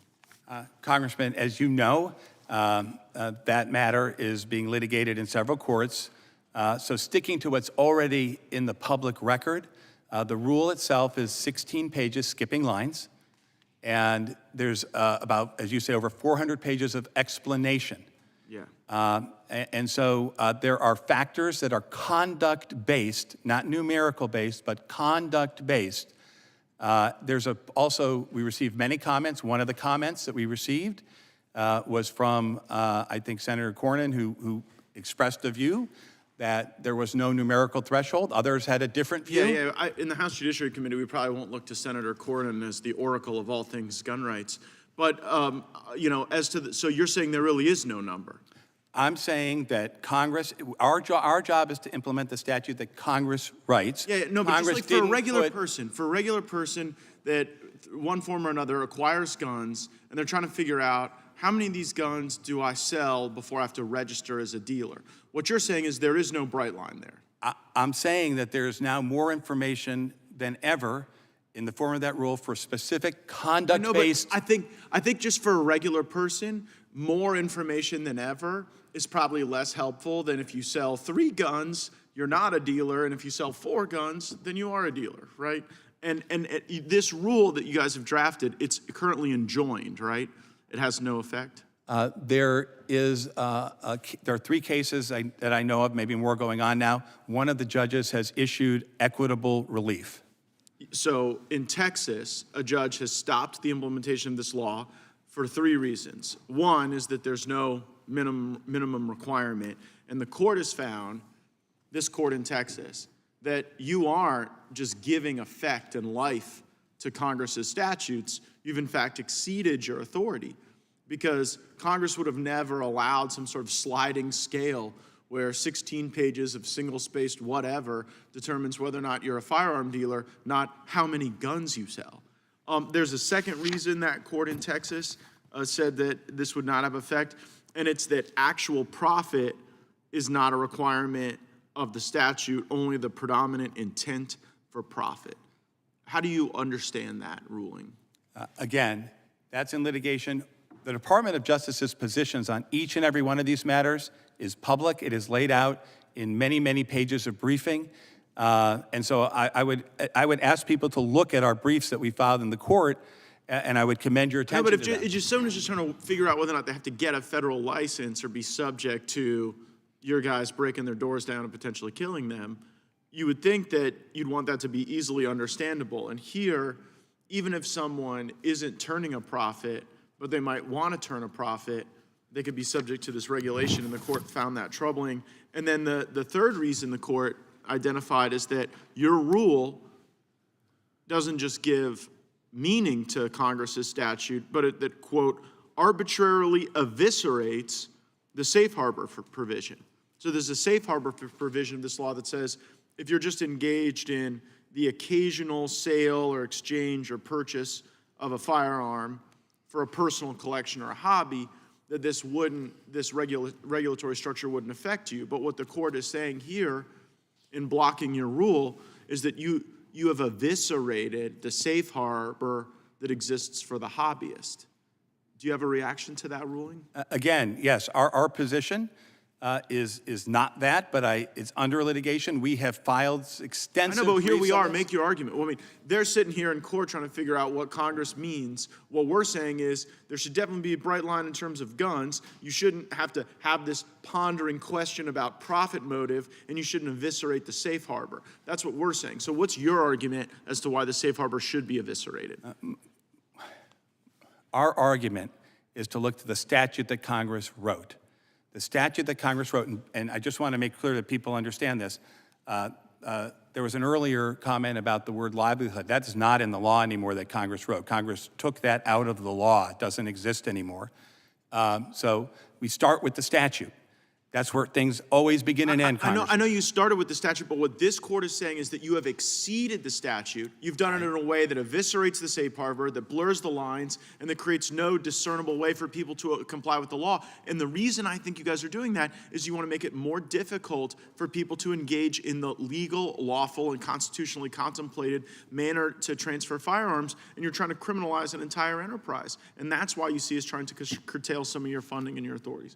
I see my time's expired, Mr. Chairman. I yield back. Gentleman yields back. The gentlelady from Georgia is recognized. Ms. Shaw. Thank you, Chairman. Thank you, Director Dettelbach. Thank you for coming before the Judiciary Committee again. I really appreciate it. I know that the work that you do really saves lives. I know that, and it protects our communities and helps many of us sleep a little bit better at night, and me in particular. I, for one, as well as many of my colleagues here, we do truly understand that the ATF plays a pivotal role in preventing gun violence by removing gun traffickers from our neighborhoods, ensuring that only lawful and abiding gun owners can purchase firearms, and assisting law enforcement at every level in solving gun crimes. And this committee has had many field hearings on victims of violent crimes, and well, it's ATF's job to do so, to do that very thing, to bring our perpetrators to that are violent crimes, to bring them to justice. The most logical thing for us to do today is find ways to support you, to support ATF's mission to reduce violent gun crimes. We should not defund, or we should not abolish the ATF, the very agency that's actually eliminating any semblance of need for victims of violent crime hearing anywhere in this country. And today we need to hear from you, Director, if you can just tell us, we need to find out from you how we can actually assist you and support the ATF and its mission to reduce illegal firearm use and purchases, eliminate firearm threats, and protect our families, our friends, and our fellow Americans. Director Dettelbach, the Bipartisan Safer Communities Act, the most significant gun safety legislation that we've had in almost 30 years, has made tremendous progress. And I've been monitoring the progress of this package of work in eliminating gun violence as a public health crisis. And the initiatives that have been set forth in this law include parts of my plan for the implementation of extremist protection orders, those programs, and also laws that ensure that firearms are not in the hands of those in court who have been found through the due process to be a danger to themselves or to the community. And then also funding for community violence interventions in that package of work as well, and working to close the gun show loophole. But my colleagues, Director Dettelbach, have touched on how ATF cuts have affected state and local law enforcement. But would you like to expand on that for us? Because this is really important and critical information that I think the country really needs to hear. Protecting Americans from violent crime is at the core of everything we do at ATF. And that means that so many of our strategies and resources depend on supporting local law enforcement. Sheriff's departments, police departments, state police. I go and meet with those folks everywhere I go all the time. And the things that we do help them to close homicide cases, arrest gang members, get carjackers in Philadelphia off the street, stop the southbound flow of firearms through our 9 trafficking strike forces on the border to the cartels that present a danger to public safety in all those towns, for all those sheriffs across the border. We do all of those things every day, and on top of it, our CJICs, our Crime Gun Intelligence Centers, which are being put up all over the country, are places where local, state, federal agents sit together, often with prosecutors, and evaluate violent crime cases in real time so that the next morning we can be out on the streets investigating the most violent people. Budget cuts make all of that less and harder. Everybody wants a CJIC. We can't give everybody a CJIC because we don't have enough money for that. And if we cut more money, we're cutting those crime gun intelligence centers that lead to operations that day, the next week, that get violent criminals off the street. So am I correct in understanding then that you need full support and funding of the ATF? Yes, not just me. The agents who are out there risking their lives need and deserve that support. And might I say, being a mother who lost her son to gun violence, I will tell you that law enforcement worked very hard on our behalf. I know they do this work every single day, and I'm just really grateful for the ATF. I'm grateful for the law enforcement. I am grateful for those that are on the front lines every single day doing everything that you express, because it's vital, it's necessary, and this is a public health crisis. And thank you for the work that you're doing and all the agents and people that work with you to keep our communities safe. And I yield back. Gentleman yields back. Gentleman from Arizona is recognized. Thank you, sir. Director, have you ever been a cop? Excuse me? Have you ever been a cop? I have not been a police officer. I was a prosecutor. Yeah, so you don't have decades of law enforcement experience, but you said you worked with law enforcement, right? That's fair to say, right? I was a prosecutor for over 20 years You in worked 5 with- you different worked- offices. You worked with law enforcement. You aren't law enforcement. So is it common for ATF to turn off the power to a location prior to executing a search warrant? Is it common for us to do that? I do not believe it is a common thing that we do. You're the director. You either know it is common or you don't know whether it's common. I thought I answered the question. I'm sorry. Is it common? My understanding is it's not common, and I want to be very careful to say I'm not commenting on any case because I'm not sure until the facts come in. Did I ask you about a specific case, sir? I did not, did I? I asked you about policy. You just said it's not common. Next, does the ATF use RF frequency jamming technology to prevent the internet and cell phones from working? Sir, I'm sorry. Does the ATF use RF frequency jamming technology to prevent the internet and cell phones from working during the execution of a search warrant? Again, I am not going to sit here, and I guess I maybe should have said this before, and comment on the tactics that we use when we go into dangerous places, because it provides a blueprint for criminals to hurt us. Let's get this straight then. You told us you won't answer anything specifically about a case. Now you're saying you're not going to tell us generically. We could maybe we can contact your staff in private setting and have a conversation instead of broadcasting for all the criminals. Does the ATF use dynamic entry as their means for entry during the execution of a search warrant? Does the ATF still use dynamic entry as their means for entry during the execution of a search warrant? Again, I don't think it's appropriate. We can communicate with you on these kinds of training issues. I just don't want to give a public blueprint for people tomorrow and the next day who are going to be facing law enforcement through the door to know how we're coming, what we're doing. Do you assess pattern of life as a part of risk assessment conducted prior to executing a search warrant? Can you answer that one? I think that's far enough afield that I could say, depending on the case, we can assess pattern of life at times, of course. Depends on the case, right? Some cases it's appropriate, some cases it's not. These are career, I don't do this, right? The career law enforcement people, as you pointed out, do this with decades of experience. I don't armchair quarterback them either. But here's the deal. You're the director, and I would expect that you would know what the policy is. And it looks to me, you've convinced me that maybe Mr. Nels was right. I'm not sure that I thought he was right. But you didn't want to tell us specifically about the Malinowski case. I got that. I think it's wrong. I think it's a false narrative. But then when I start asking you about policies, generic policies. Now all of a sudden you don't want to answer those. Mr. So when you coordinate with local law enforcement you do coordinate with local law enforcement prior to the execution of a search warrant? In most cases, yes. Certainly, most of our cases we're doing shoulder to shoulder with law enforcement. So these are yes or no questions. Thank you for answering yes. Is it the ATF's practice to instruct law enforcement partners to turn off their body cameras when participating in search warrants with ATF? ATF's written policies that are in our MOUs is that if a local law enforcement agency has a body-worn camera policy and we're going on one of these short-term operations, they are entitled to follow their own policy if they wish. That is in black and white. Can you tell us the difference on how the ATF would handle a search warrant on a violent felon versus an individual who allegedly sold a few firearms without a license? Is there a distinction in your mind? Is that in ATF's approach? In every case, we do risk assessment, and it's dependent upon all the facts and circumstances of any particular matter. So in every case we do it, but you can't boil it down to one or two things. It's a risk assessment that experts who are risking their lives conduct. How does the ATF balance the need for operational security and the need for the safety to the public?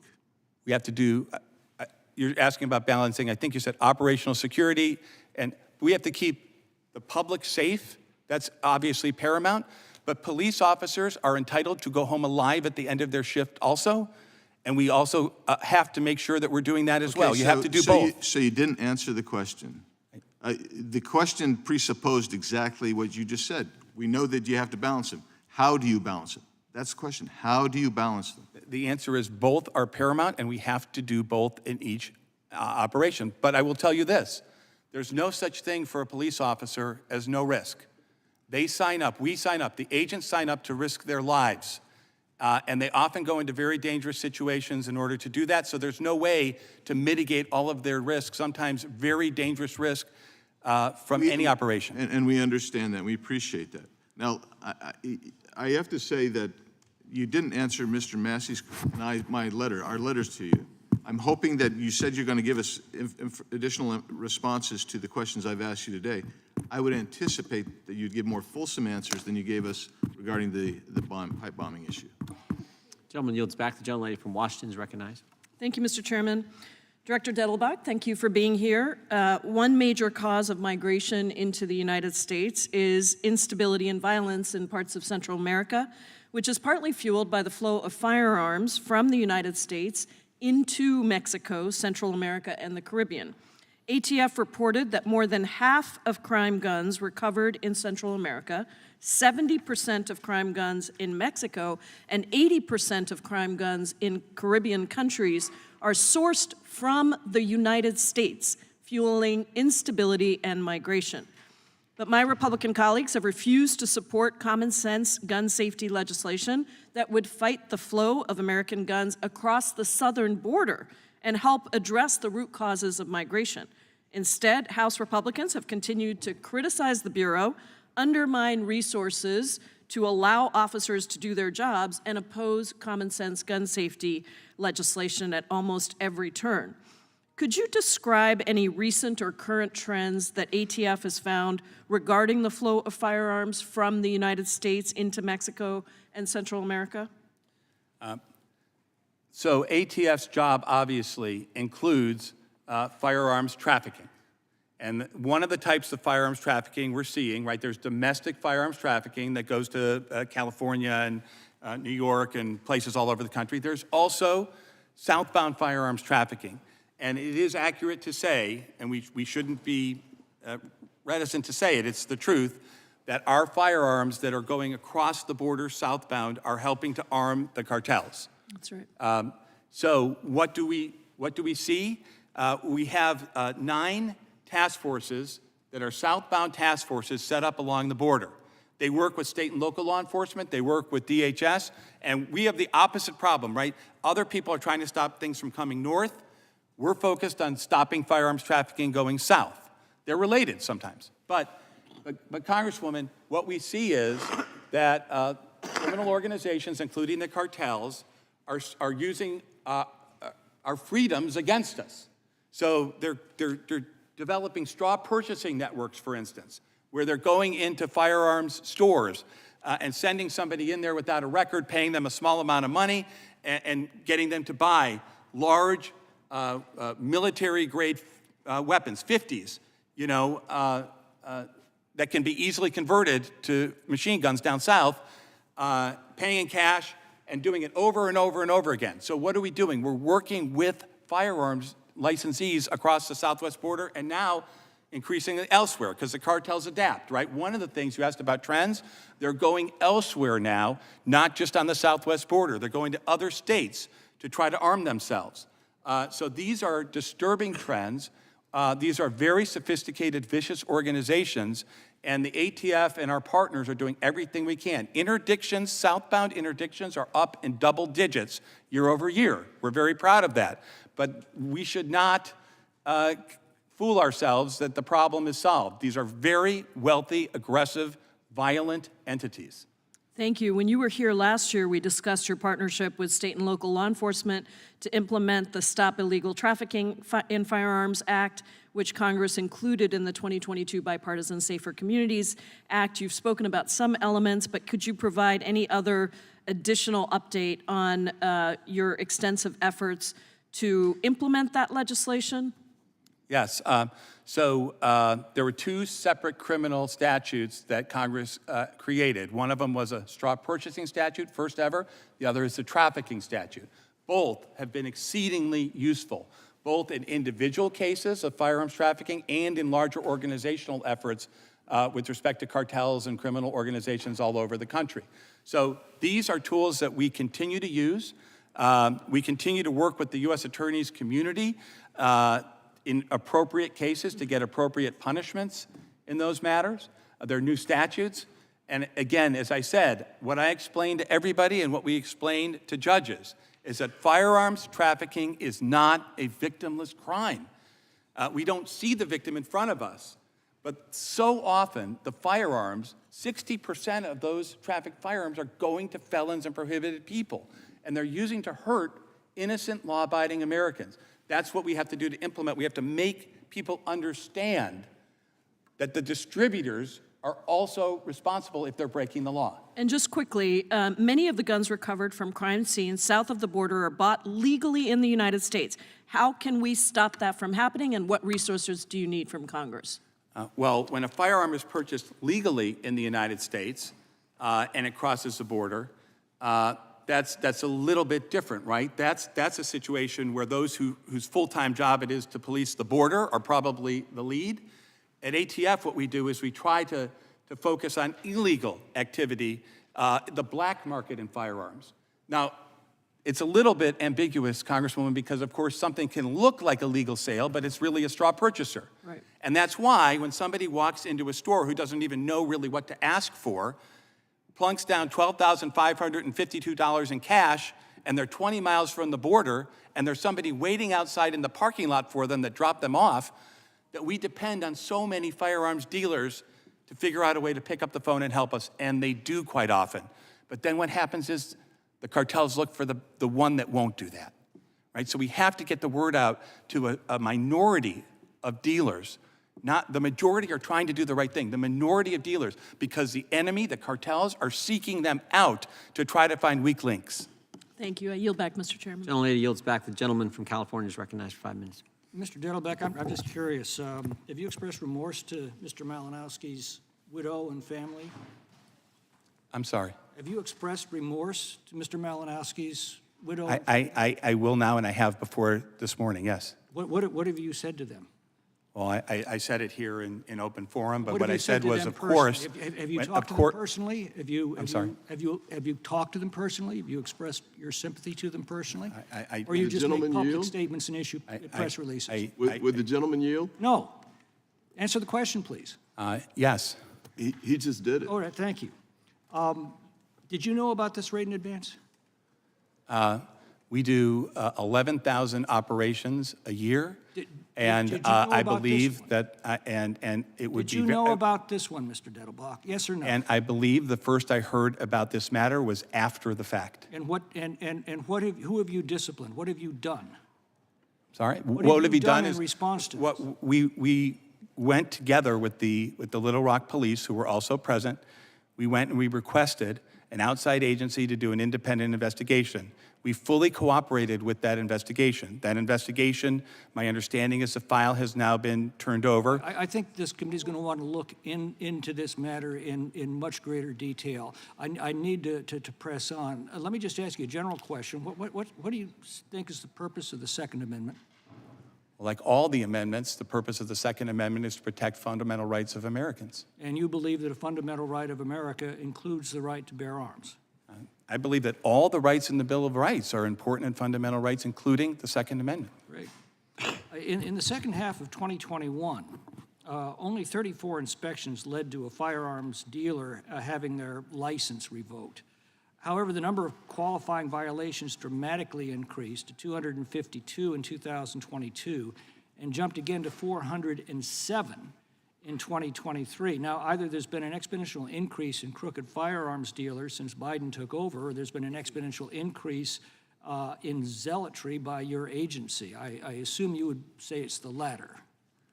The laws that Congress has passed and have been in effect say that willful violators of the Gun Control Act are subject to, they may have their licenses We've revoked. seen an exponential increase. I mean, just off the charts since you took office. And that seems to coincide with a dramatic reduction in people willing to legally expose themselves to pre-dawn raids on their homes. The number of voluntary business closures post-inspection has risen sharply from 24 in 2021 to 69 in 2022 to 80 in 2023. Now, this tells me that this is a deliberate policy to drive firearms dealers out of the business, not only with the reign of legal terror, but in the case of Mr. Malinowski, the actual reign of physical terror as well. Now, I know you're not going to agree with that, but can you at least see how that appears to others? Respectfully, I disagree. The enhanced enforcement policy, which is publicly available, the terms of it, state very clearly that we're not talking about paperwork violations. We're talking about willful violations that impact on public safety, like refusing to run a background check, selling to a felon, What sorry. we're seeing is an exponential increase in actions against dealers, followed by an exponential increase in dealers just saying, this isn't worth the legal exposure, I'm out of here. What's involved in getting a federal firearms license? There is a process to get a license, right? You fill out an application, you pay a $200 fee, and there's a compliance inspection, or not a compliance inspection, an application inspection that goes on. But just like the inspections and the process, for a revocation, for a compliance matter, there is ample due process. There are hearings that go on, and in our own hearings. That, but it's a fairly lengthy process. Now, your agency's rule says, quote, that even a single transaction or offer to engage in a transaction, when combined with other evidence, may be sufficient to require a license as an FFL. What does that mean? That is one sentence out of a 16-page rule. Well, what does that The say? rule says, this is a matter before the courts. Our positions on all of these things are in pages and pages of briefs that it would take far too long, and I know you have time limits, but I refer you to those briefs. It's not a secret, but what I would say to you is, it says in black and white, things that might lead to a determination under the totality of circumstances that somebody is engaged in the business, and things that don't. So if somebody admires my gun collection and I say, you want to buy it, would that require an FFL? There is a specific provision that Congress has passed that says that people who are bona fide collectors can liquidate their collections without becoming a licensee. But that's not what this rule But says. of course you would have to, and I think that's what you described, but you'd have to look at, obviously, the whole. That's not what your new rule says. Respectfully, I disagree. It says in black and white that is allowed. Gentleman yields back. Director, we've been at it an hour and 45 minutes. Just recognize if you need a break, just let us know, and we'll be happy to take a break. If not, if you're willing, we'll keep going. Before I recognize the gentleman from California, you were getting ready to say you had an outside investigation and you turned it over to, and you didn't say who's that's been turned over to. I believe they publicly announced, the Arkansas State Police, that they turned over their investigative file to the 6th District Prosecutor's Office. It's Pulaski County, Arkansas, the state prosecutors. And I believe this is all public. I haven't had contact with them because I want to make sure that it's independent, right? Yeah. But I believe that they're reviewing it. Okay. That part, I think we know that they're reviewing it. Got it. The gentleman from California is recognized. Director, welcome. And I want to thank you and the brave men and women in law enforcement who serve your agency every day. And I've got some questions for you in a moment. But there's something that is imminent and I'm concerned about because it just put a target on the back of everybody in law enforcement at the federal level and the local level. And that is a statement that one of our colleagues made earlier this week. And we have jurisdiction over the FBI as well as the ATF. But Marjorie Taylor Greene of Georgia said, the Biden DOJ and FBI were planning to assassinate President Trump and gave the green light. Does everyone get it yet? What are Republicans going to do about it? This is quite a concerning statement from an elected member of Congress because this false statement creates the pretext for violence.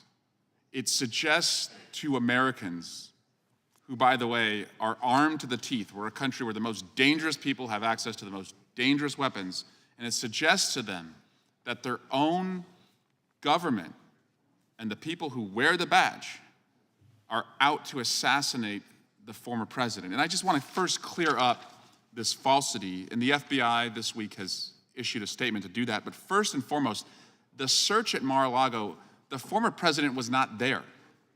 And that was intentional. So if there was an effort to assassinate the former president, they went at a time when he was not there. Second, the former president was actually treated better than most people during a raid because the FBI didn't go in with their raid jackets. They wore polo shirts to show a little bit of respect to the former president and not make it a raid-like environment.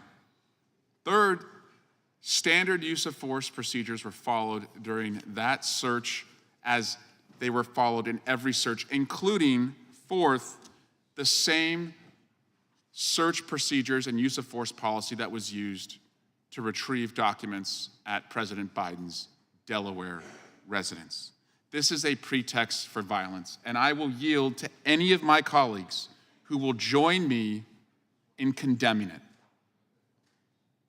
I will yield to any colleague who will condemn the suggestion by Marjorie Taylor Greene that the FBI was out to assassinate former President Trump. Please condemn it, because if you don't, you are encouraging it, and you're co-signing it. Mr. McClintock, please. Of course we do. What a ridiculous question. What a ridiculous statement that she made. I agree with you, and I Thank don't you. think there's anyone here who agrees with it. Thank you. Both sides have a lunatic fringe in their movement, ours and yours. And frankly, I find yours far more frightening because I've never it leads heard to somebody incidents suggest like that this.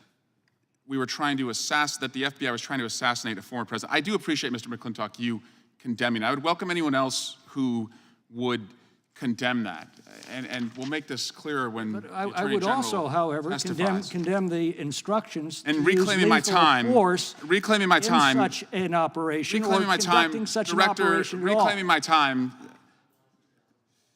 Director, the former president stated last week at an NRA convention that every single Biden attack on gun owners and manufacturers will be terminated on my first week in office, perhaps my first day. I have a 7-year-old, a 5-year-old, and a 2-year-old. What does this mean for parents in America as it relates to whether our kids are going to be sheltering in place and hiding under their desks for the rest of their time at school, if this were to happen? Congressman, I can't and won't get involved in electoral politics.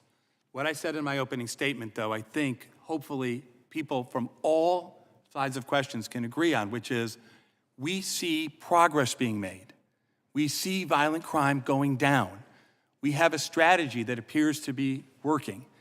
My hope is that we can all come together, and maybe there's policy disagreements on different things. We can all come together, though, on the fact that we are driving down violent crime all over this country and double down on the strategies that are working. That's my hope. The things that are working, let's stick with, because the numbers show that real lives are being saved. Thank you, and I yield back.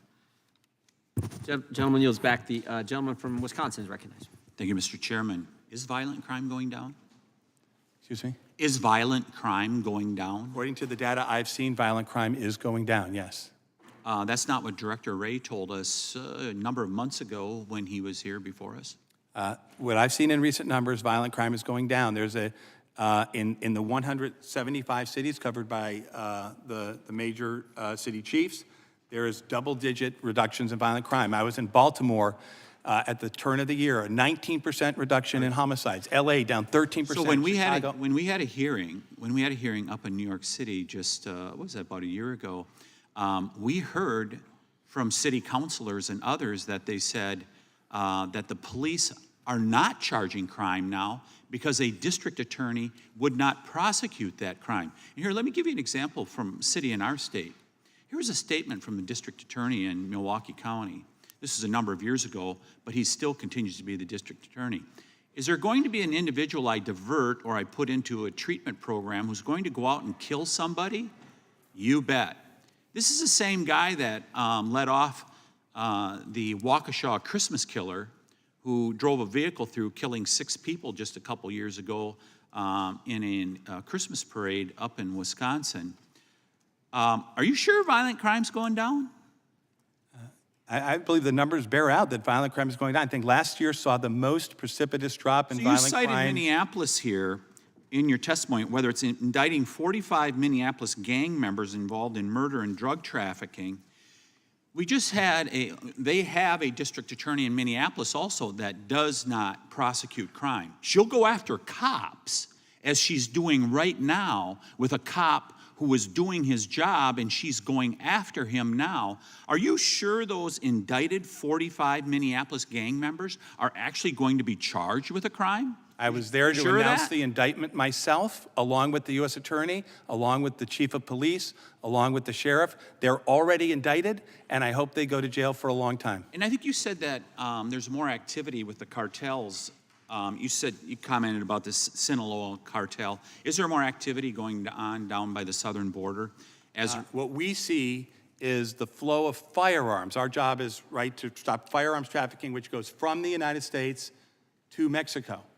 And we have seen an increase in our number of seizures. Now, that increase could be due to the fact that we're spending a lot of time and resources trying to stop that. But yes, we see a continuing problem. Yeah, Director Ray would echo that a number of months ago, or I should say you're echoing what he said. He said, we are seeing a significant increase going on related to the southern border. So you would basically agree with his comment, his general comment in regards to that? Yeah, with southbound traffic, it is a continuing threat.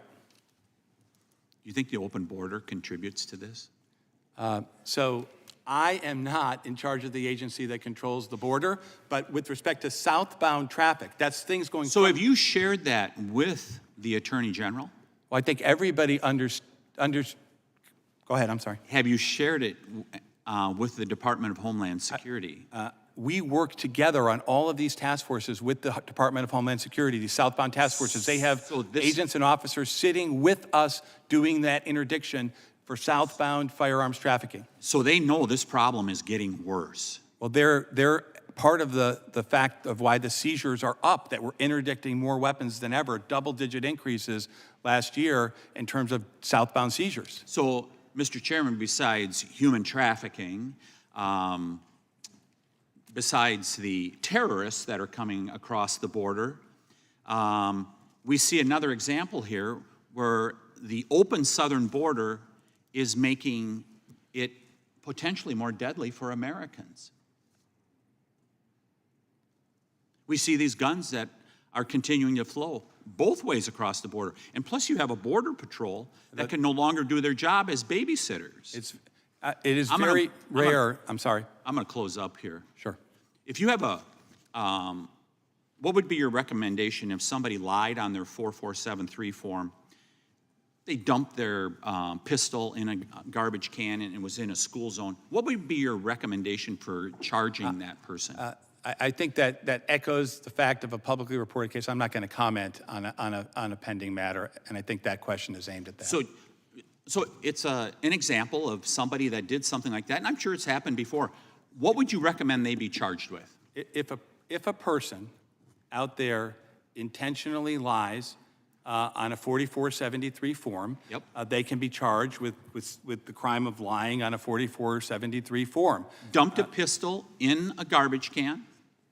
So those are the facts of the case? Again, I'm not going to comment on specific facts. If somebody lies on a 4473, I mean, that was part of the charges in the case that we discussed earlier that was the subject of so much discussion. That's public, but not commenting on the specifics, that's a crime.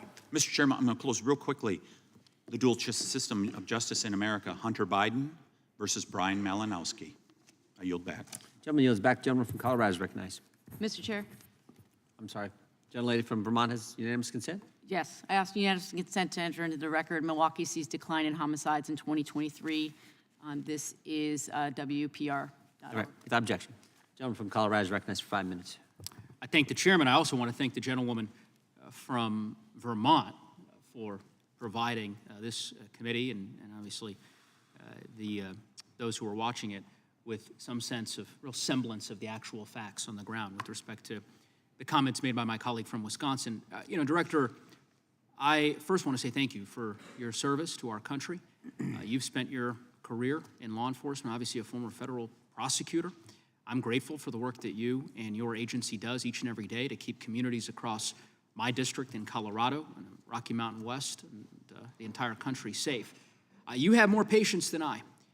I think it is awfully rich, and I'm not asking you to opine on this or to respond, but it's awfully rich for some of my colleagues on the other side of the aisle to lecture you, who've spent your career in law enforcement, leading one of the premier domestic law enforcement agencies now, to lecture you about crime and gun trafficking when they have worked vociferously over the last 17 months to defund the very agency that you lead that is charged with addressing gun trafficking, is charged with keeping us safe. I think it is shameful.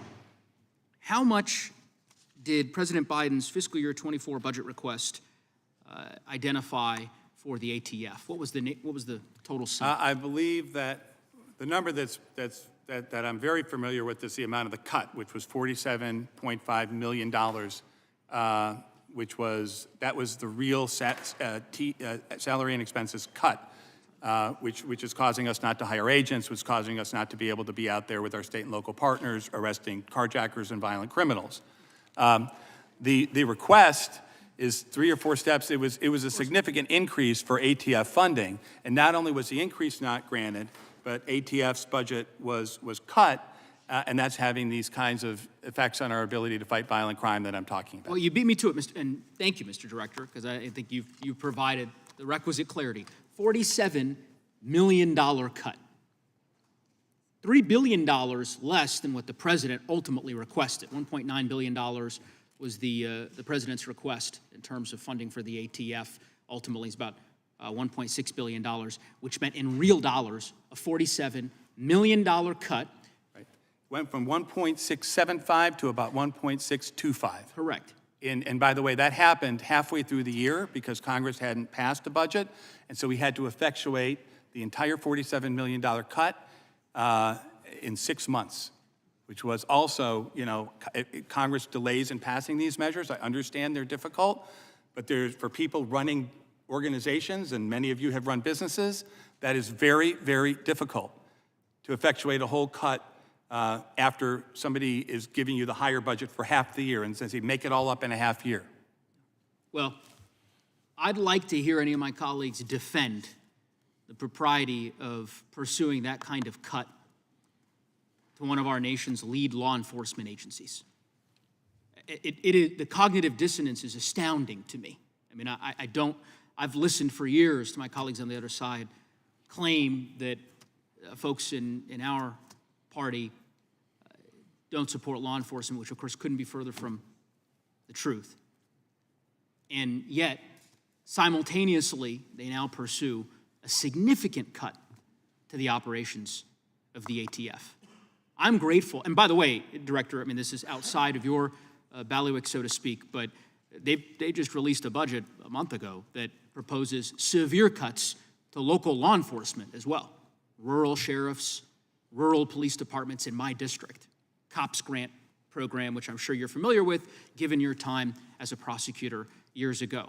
Program that is integral to enabling local law enforcement to do their jobs, to hire more officers. I think it's shameful. I'm grateful for what, as I said, you are doing.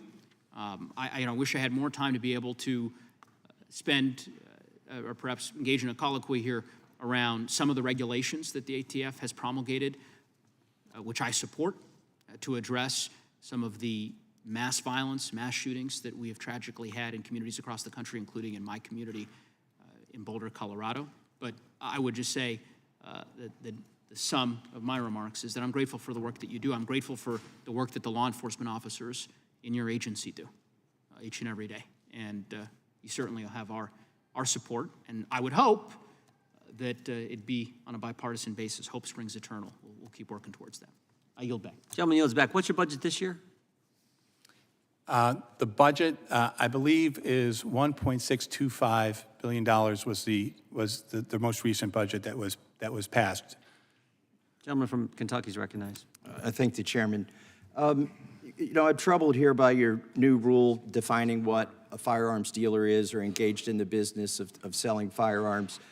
Isn't the purpose of it, or won't the result be that more people will be defined as being engaged in the business of selling firearms? The purpose of the rule is to effectuate Congress's definition. Congress expanded the definition 2 years ago in the Bipartisan Safer Communities Act. What's the result going to be? The result is going to be, I hope, increased compliance with Congress's statute.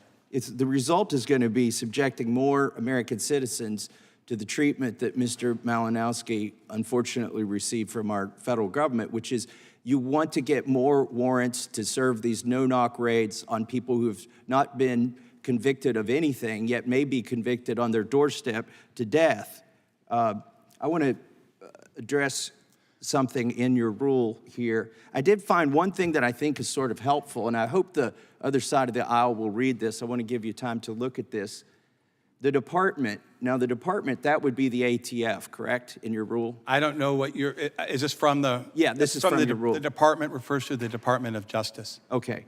The department also notes that the term gun show loophole is a misnomer in that there is no statutory exemption under the Gun Control Act for unlicensed persons to engage in the business of dealing in firearms at a gun show or at any other venue.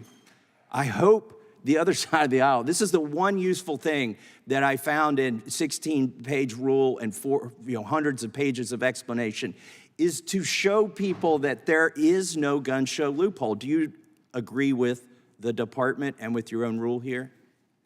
I agree that Congress never said, and has never said, and hasn't said now, didn't say before this, that somebody who is engaged in the business, those are the words there, can do that without a license depending on where they sit. But people have encouraged the perception, and we have seen an increased level of non-compliance among people who are either intentionally or otherwise breaking Congress's statute. The only people encouraging this perception is the left side of the aisle and the media. There is no gun show loophole, and I'm glad you finally admitted that. Now I want to get to something else. I've said that publicly, and there never was. Okay, thank you. I want to get to something else in your opening statement, and maybe you want to read it back if it's written down. Can you tell me the fact that you were expressing or claimed that there are more that firearms are leading cause of death for children?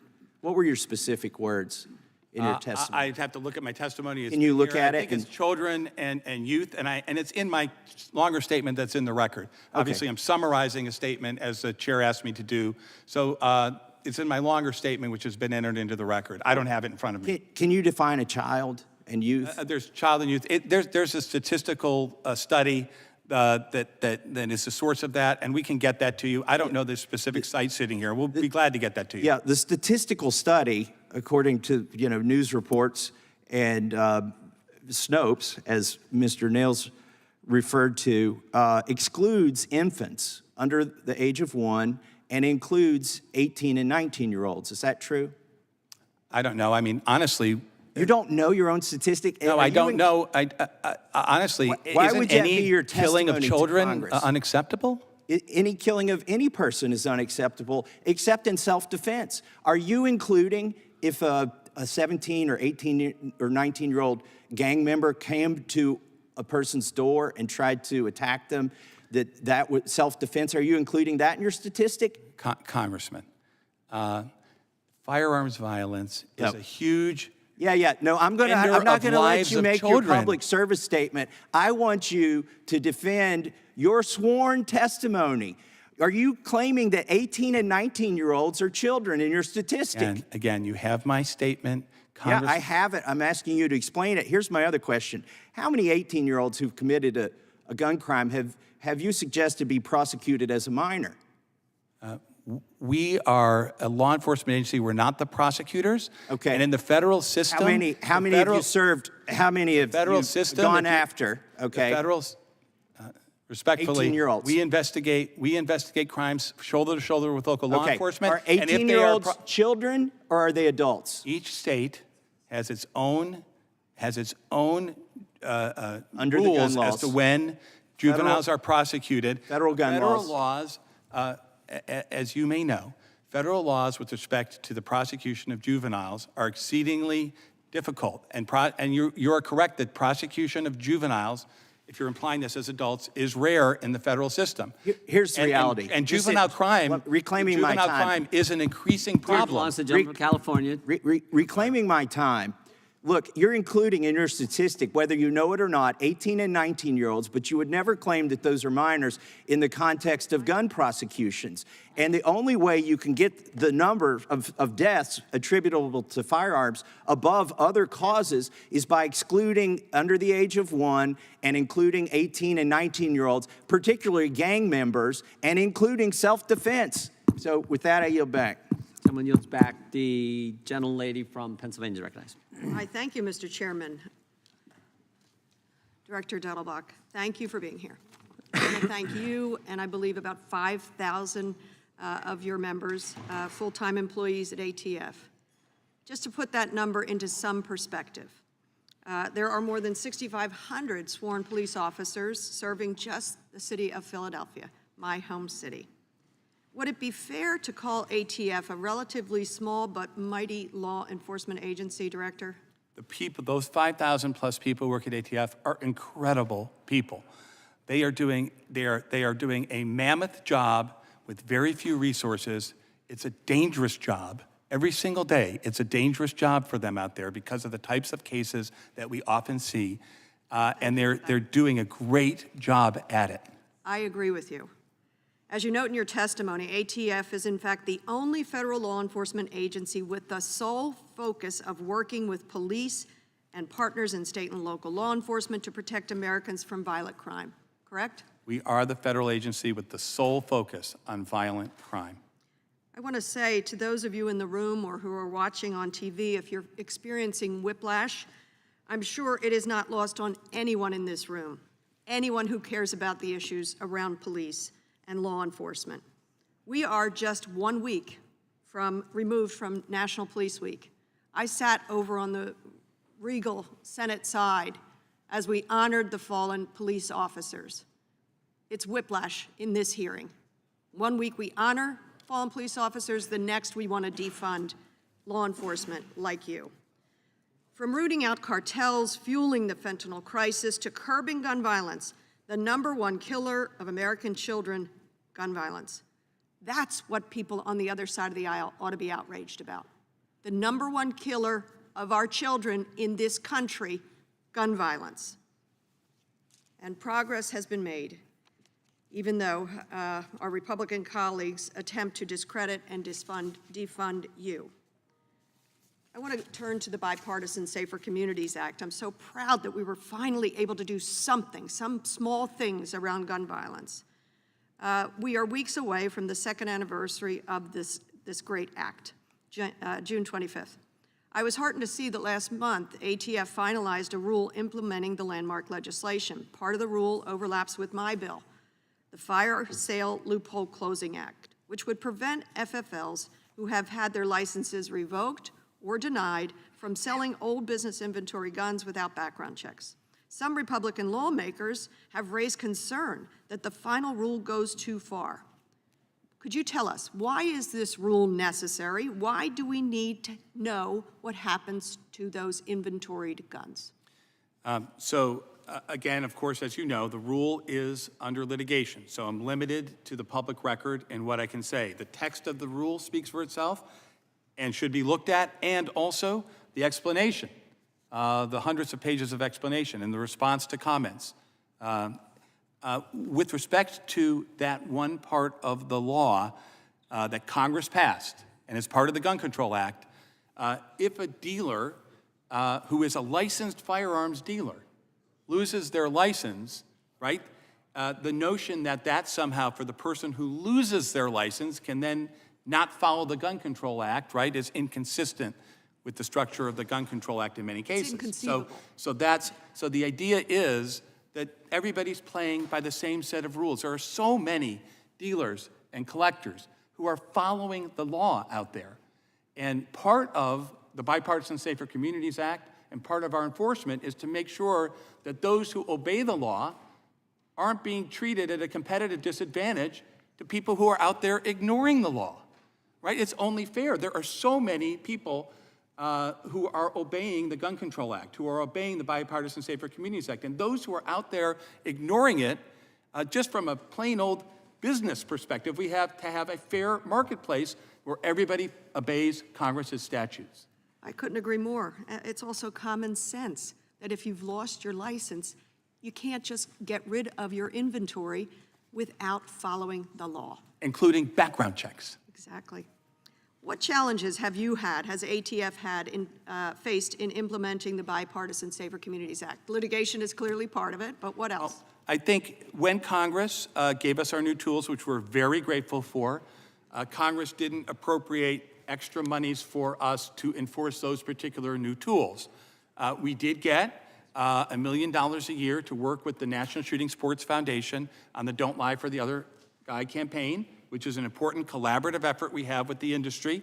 But the 500 cases, defendants that we charged under the new statutes with our prosecutors and our partners, right, that's taking away from other priorities that we also still want to service. So again, when we at ATF are choosing what to do, Congresswoman, we're choosing between very important things. We're choosing between body-worn cameras and cartels. We're choosing between gangs and carjackings. Those are very important things that we are trying to balance. I couldn't agree more. I honor all of your agents. I have a unanimous request, consent request, Mr. Chairman. Okay. Number one, you spoke about fallen ATF officers. And what I would like to enter into the record is a listing, multiple page listing of fallen ATF officers, Bureau of Alcohol, Tobacco, Firearms, and Explosive fallen agents. Without objection. Over the years. I also have a unanimous consent request to enter this article from March of this year, ABC News, U.S. stats show violent crime dramatically falling. Without objection.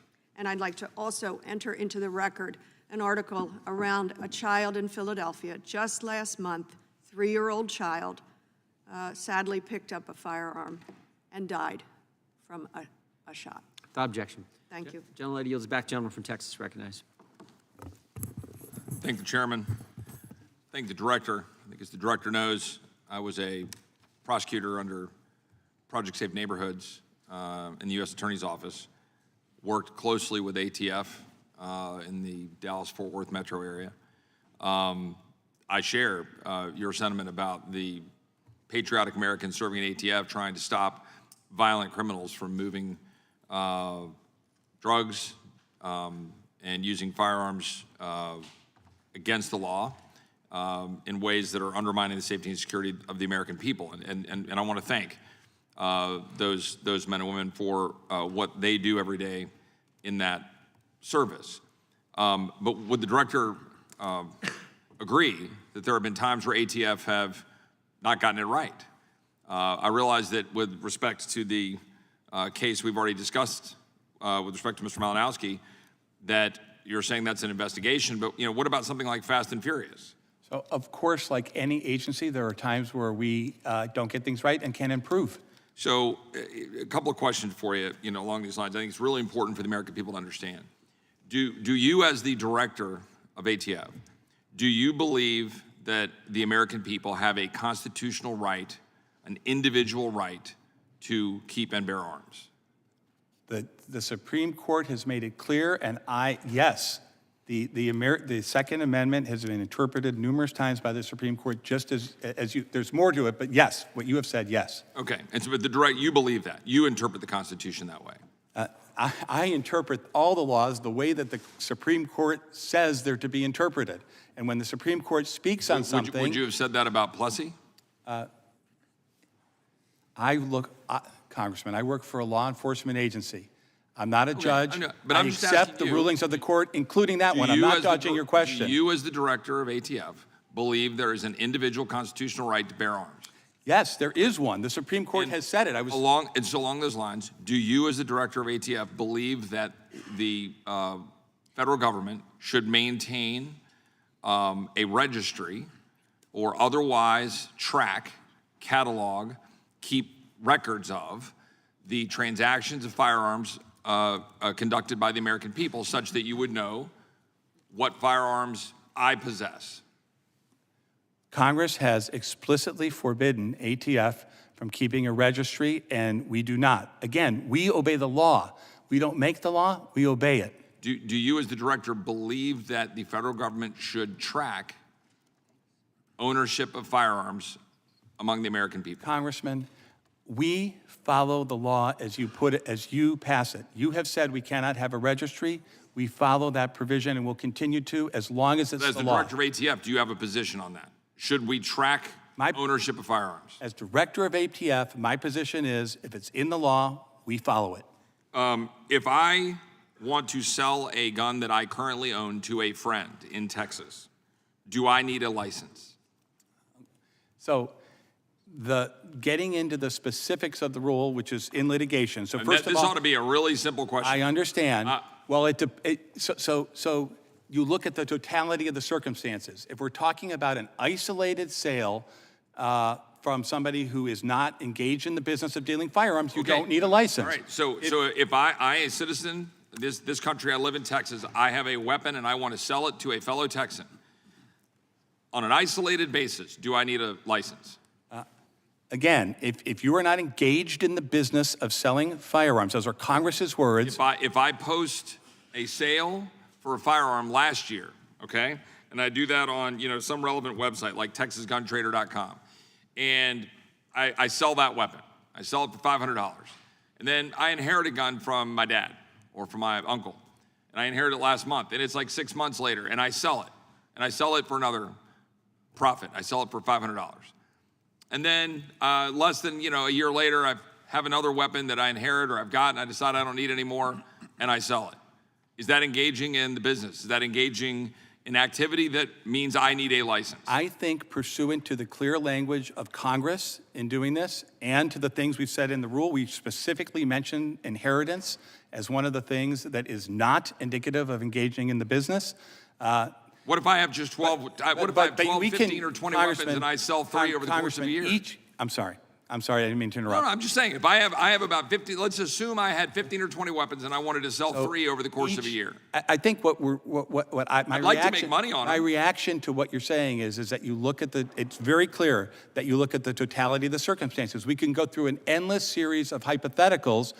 Hypotheticals aren't the way we address cases. You understand, and I realize I'm over my time. Do you understand why the average citizen sitting out there saying, I've got 400 pages of rulemaking, might not understand what they are allowed to do under the law when the director of the ATF can't look at a member of Congress and tell me yes or no, emphatically, whether or not if I sell a weapon or 2 weapons or 3 weapons or 5, whether or not I need a license? Do you think that's the way the law ought to be, or the rules? Respectfully, I believe that the rule that we have promulgated provides way more information and clarity than 400 pages? Than just the 1 or 2 sentences that Congress provided. And we were seeing And you massive can't even answer it. non-compliance. How can the average American know it? Time of the gentleman has expired. We are in the business of knowing, and we would look at the whole case, and we would determine based on the, I'm sorry, Mr. Chairman. Gentlelady from North Carolina is recognized for 5 minutes. Thank you, Mr. Chairman, and thank you, Director Dettelbach, for being here the second time in over a year and for your commitment to keeping our communities safe. As requested by the Department of Justice, the ATF recently reported that over a 5-year period from 2017 to 2021, 68,000 illegally trafficked firearms were distributed across the United States by unlicensed dealers.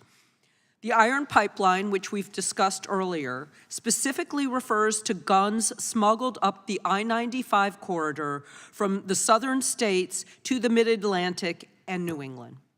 It runs directly through my home state of North Carolina, which is one of the top destinations for gun traffickers. Now, we wouldn't know this information, which directly impacts public safety in my state, without the ATF's dedicated work to make data available to the public and to all of our law enforcement agencies. This data is a critical tool for local law enforcement to address gun trafficking.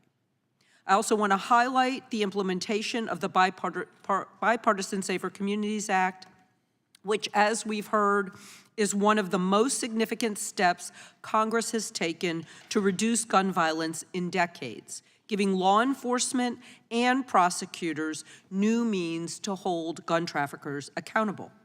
I also want to note that both of North Carolina's Republican senators voted for the bipartisan Safer Communities Act in the last Congress. Building off this legislation is imperative, and it will take continued bipartisan consensus to do so.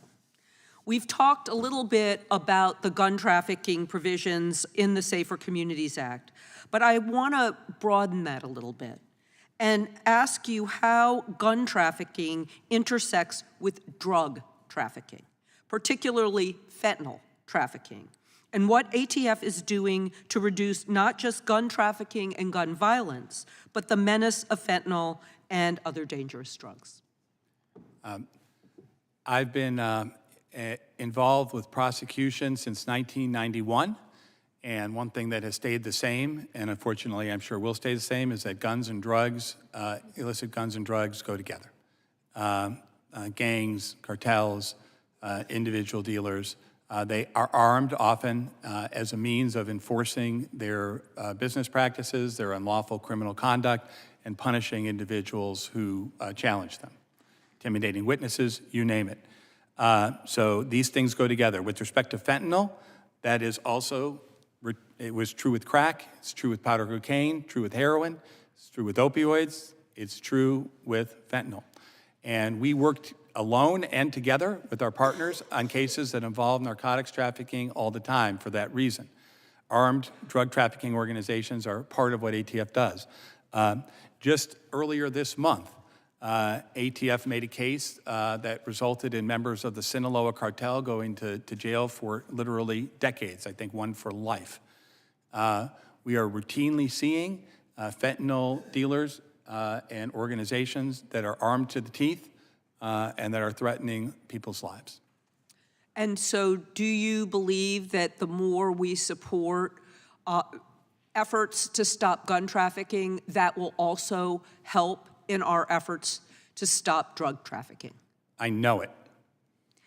I'm going to ask you a fun question since I know it's been kind of a rough day.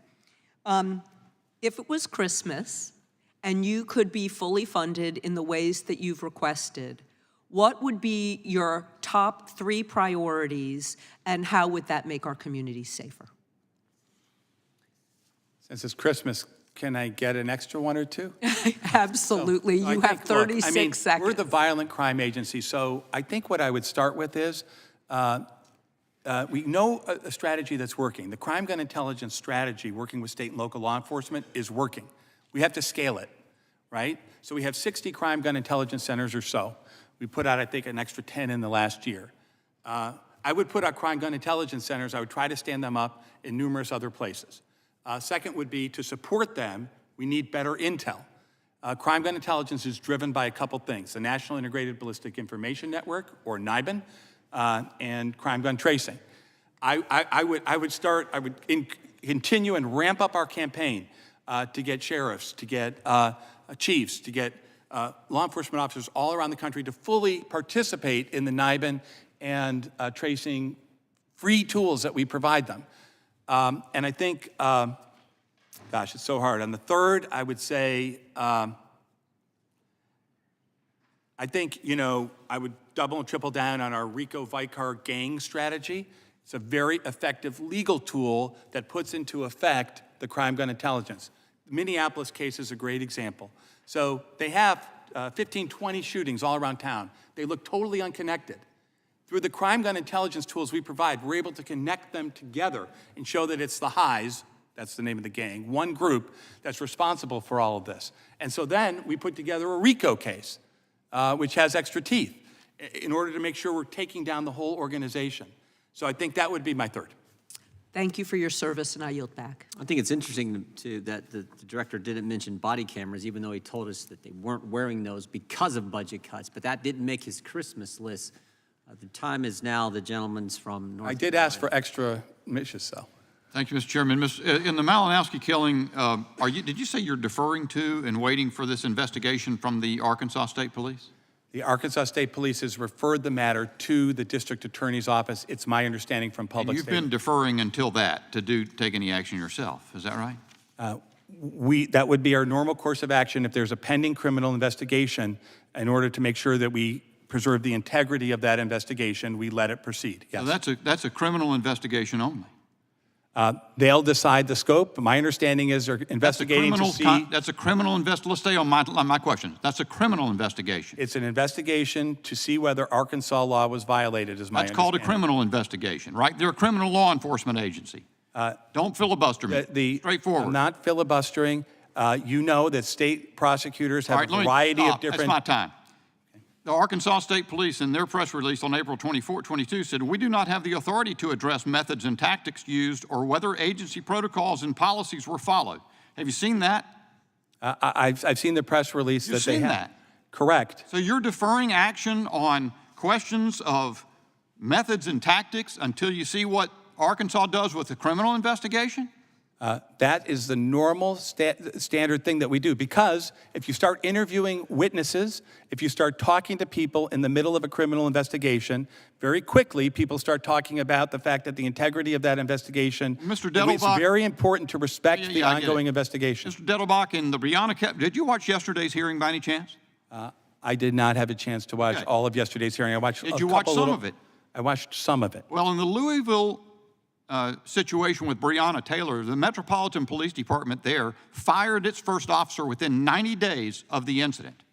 They were doing that as a matter of their management responsibility. By the way, the Justice Department, of which your agency is a component, has conducted a pattern and practice investigation and is pursuing enforcement action against the Louisville Police Department. What is your excuse for not taking managerial action about the appropriateness of the tactics used in the Malinowski killing? I think you would agree with me that police officers and agents are entitled to due process just like everybody else. There's no doubt about that. That doesn't answer my question. Don't you have management responsibility with respect to the way the agency is conducting such matters? When we can, based upon the review, and I don't expect it to be a lengthy period of time, we would conduct use of force review as we do in every matter like this that occurs, and we will do that in this case as we do in every matter. Well, what's soon enough? They acted in Louisville within 3 months. What's soon enough? Respectfully, we'll see that the investigation will end, and then we will commence our internal review as we always do. Concerning body cams, you testified that the rollout within ATF was incomplete. Is it your testimony that the rollout has not extended to ATF personnel in Arkansas, and that's the reason they didn't have body cams? The field division that covers Arkansas has not yet been implemented. That's correct. Okay. And you said, what did you say the cost was of your item there? Something in the tens of millions. Was it 40 million, 45 million? This isn't the downstream costs because there's huge data costs, as you know, with this. But the initial implementation body cams cost, the request in the budget is $37.5 million. 37 million. So I understand your budget is about 1.7. Well, your budget's about 1.7 billion. So if my calculator is right, that's about 2.6% of your budget. You couldn't find 2.6% of your budget to catch up with common practice among also resource-constrained city police departments all over the country?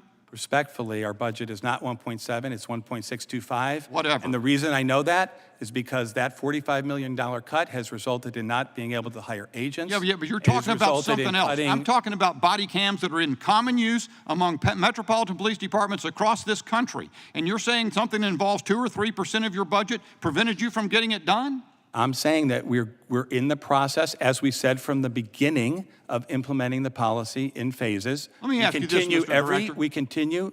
Mr. Director, let me ask you this question. I understand there could be justifications for lots of things about putting tape on, jamming signals, things like that in a certain set of circumstances. What can possibly justify deferring, as that video showed, deferring the execution of that search warrant until the person who justifies the use of such tactics, if there's a question of a risk of violence, was present in the home? These are career law enforcement agents I didn't and police, ask that. and they make determinations. I asked you what could possibly justify that. In my experience, when an agent decides, when a cop decides to go through a door, when a cop decides to execute an operation, they are entitled, if they're correct, the warrant allowed that warrant to be executed on the day it was executed. We'll see what the investigation says, but Congressman, armchair quarterbacking police officers who are risking their lives without evidence yet is not the way to go here. That's about 5,000 words and not one justification uttered, not one possible justification. My time has expired. Gentleman yields back. The gentleman from Maryland is recognized. Thank you, Mr. Chairman. Welcome, Director.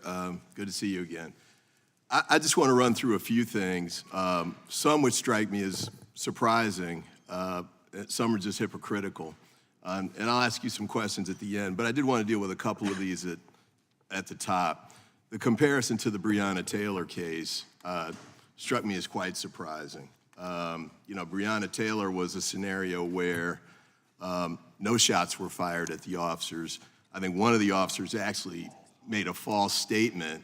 Well, Breonna Taylor certainly didn't fire any shots at any of the officers. There was the officer who was fired, lied in the affidavit. I think that was found pretty quickly.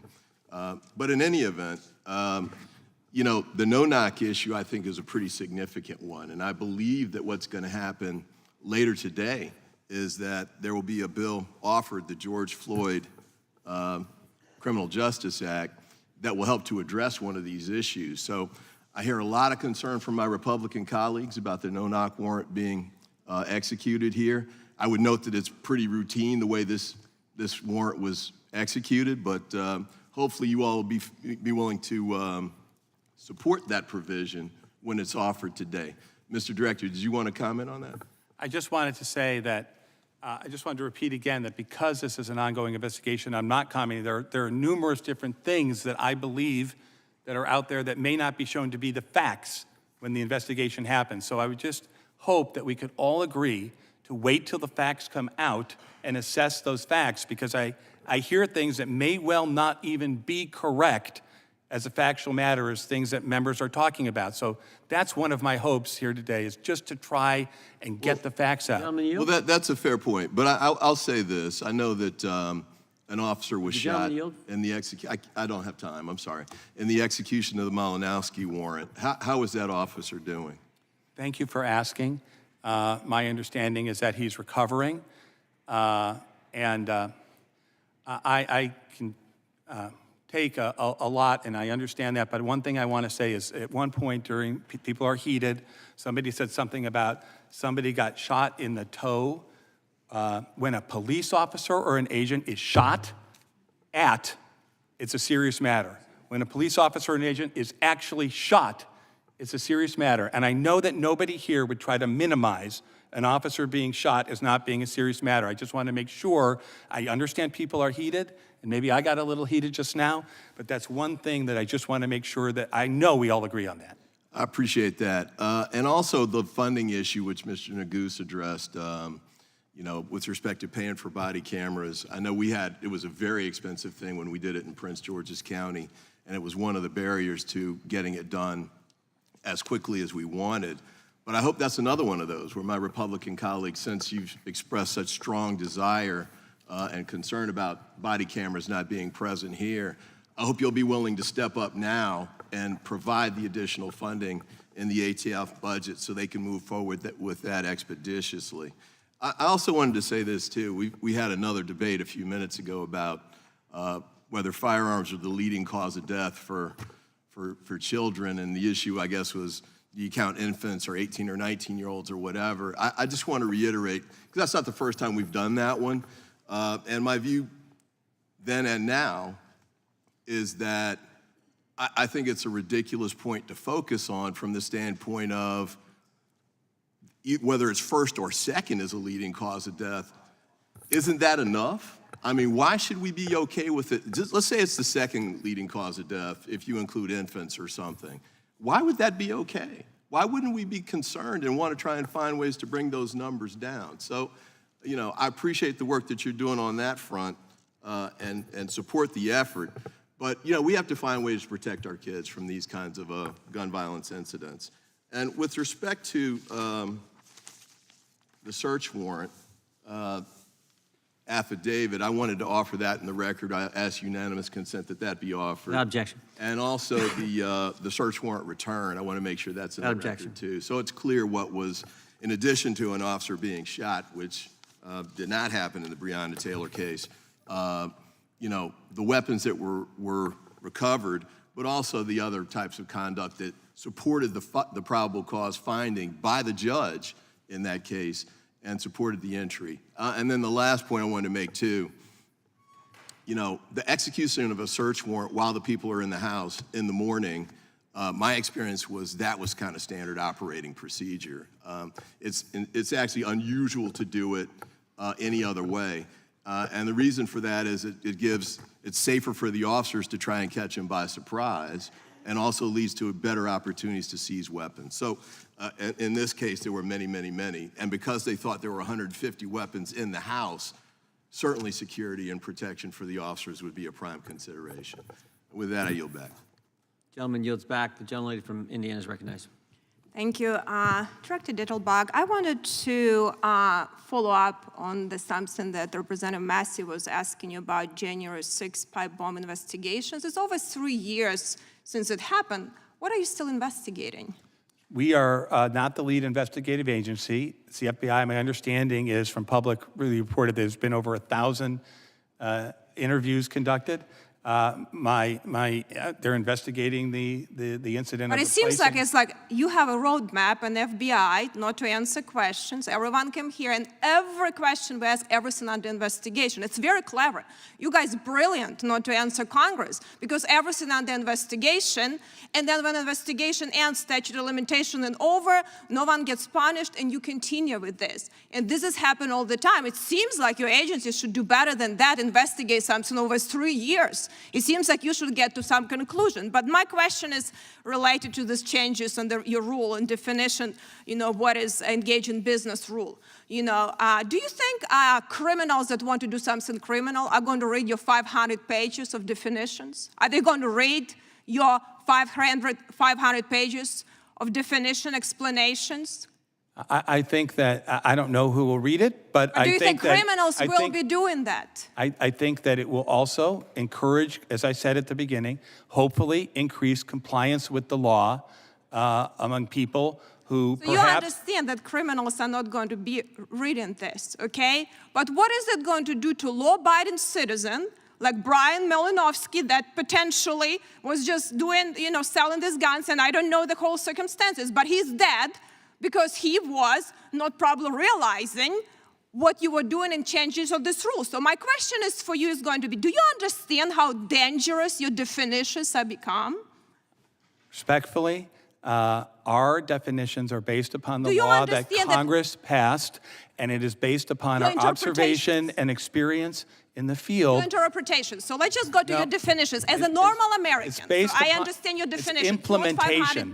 It's implementing Congress's law. Okay, how are you going to implement? I want to understand. I am a gun owner, and I'm going to decide occasionally, say, guys, occasionally I can do maybe 100 times, maybe 5 times. You know what? I am not engaged predominantly a profit. You know, that I don't even have time to do a profit. So at which point, as a regular American citizen, so I understand that you are not going to show up, cut off my electricity, show up to my house, and try to storm the house with a bunch of people that you don't even realize what's going on. So I can be in a situation like a lot of other Americans that not even realize that now you're redefining who the dealer is. So I want to get understanding.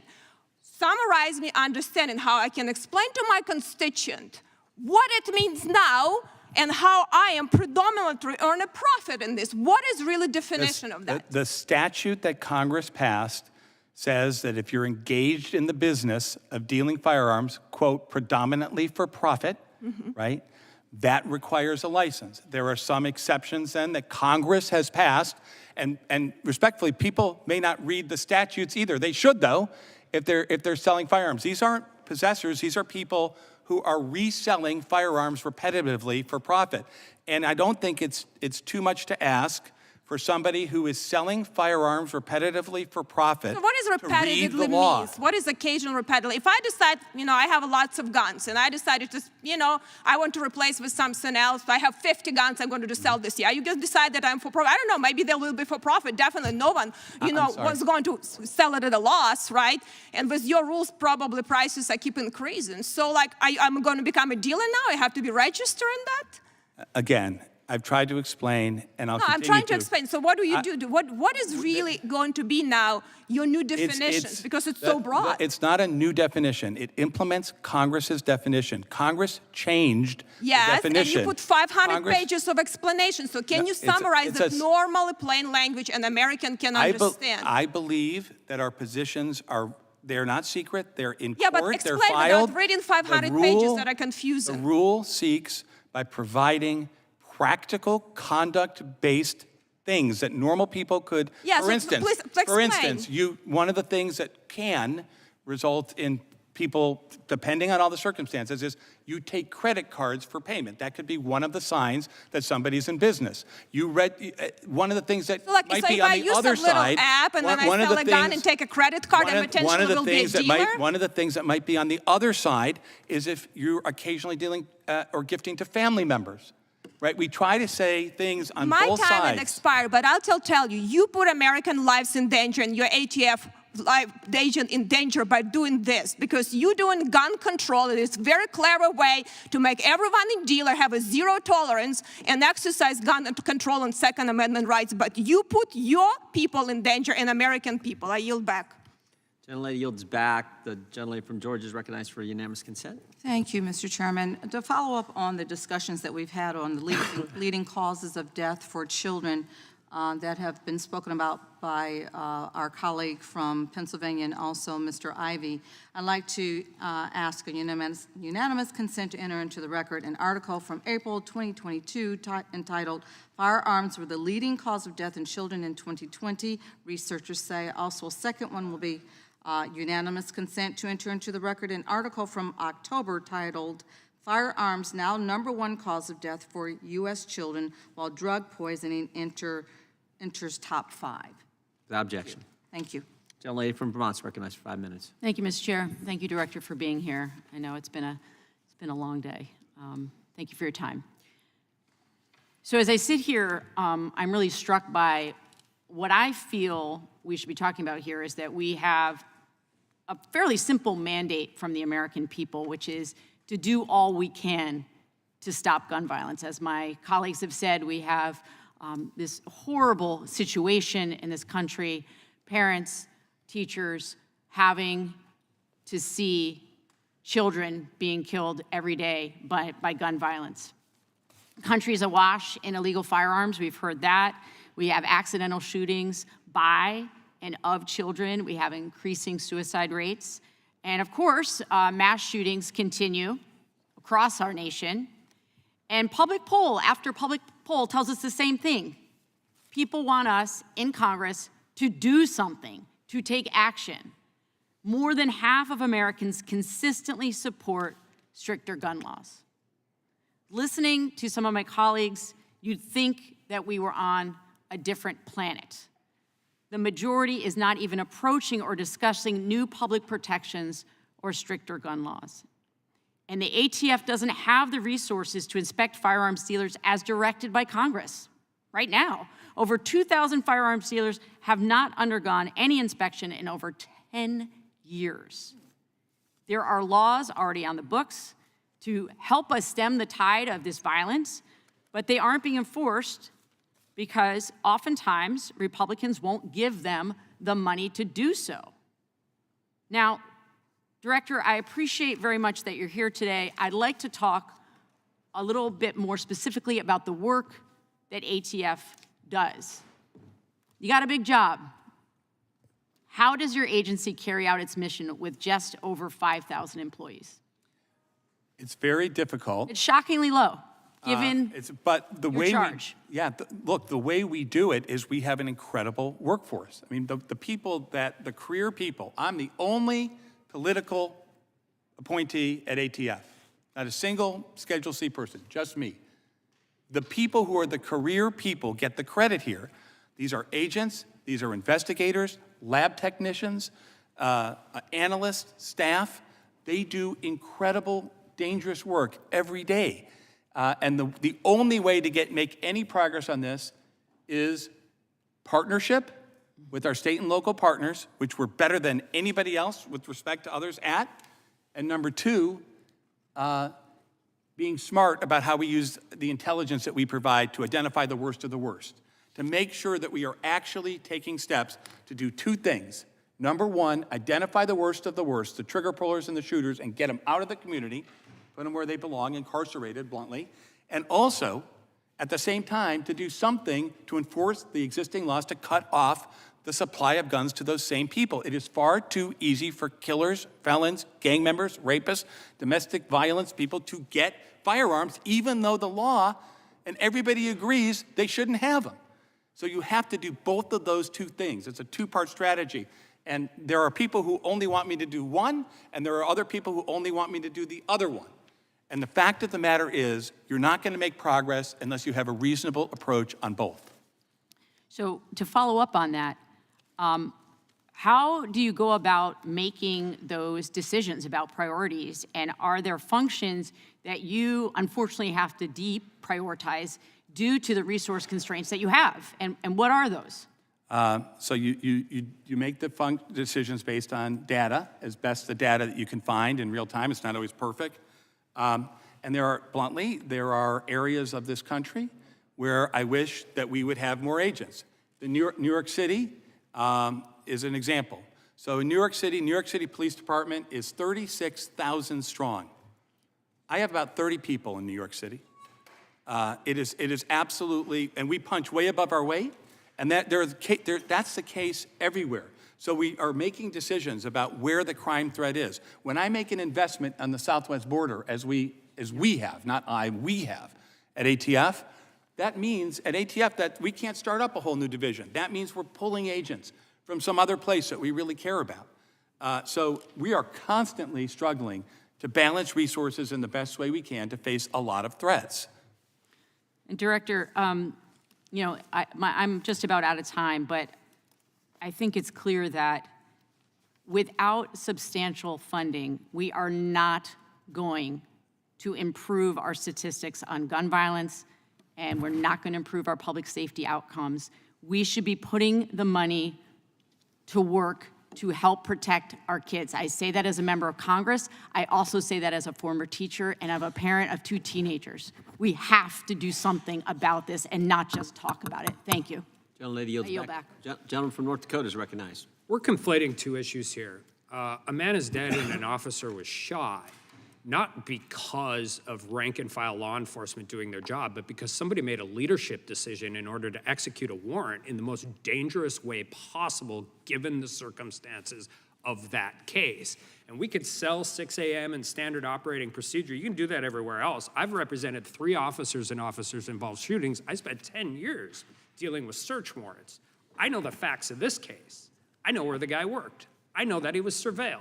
And I know that they chose to implement a warrant in a way that absolutely maximized the risk of harm, both to the person being served the warrant on and to the officers serving the warrant. But I'm going to move on. I'm going to move on to something else quick.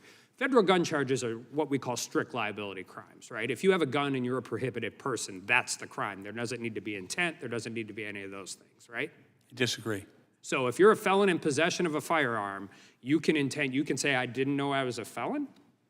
No, but there's an intent requirement in Congress's statute. You can read 922G1. It's in the statute, Congressman. You said earlier that ATF's responsibility is to implement the laws that Congress passes, right? Correct. When did the U.S. House pass a rule classifying a pistol brace as a short-barreled rifle? That rulemaking is based upon the National When did Firearms Congress pass a law? 1934. When did Congress pass a law? They didn't.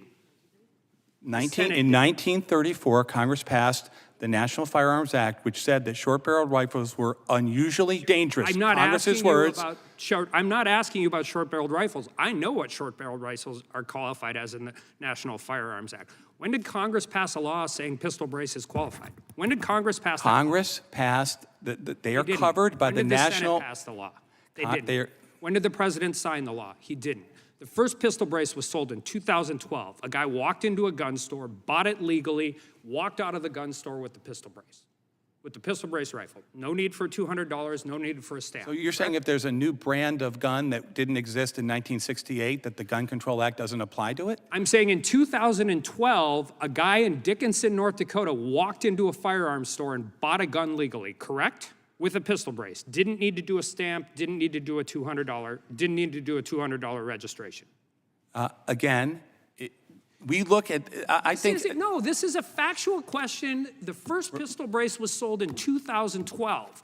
Did the person who purchased it need a stamp, and did he need the federal government's permission to buy that gun? That's 2012, that's not a hard question.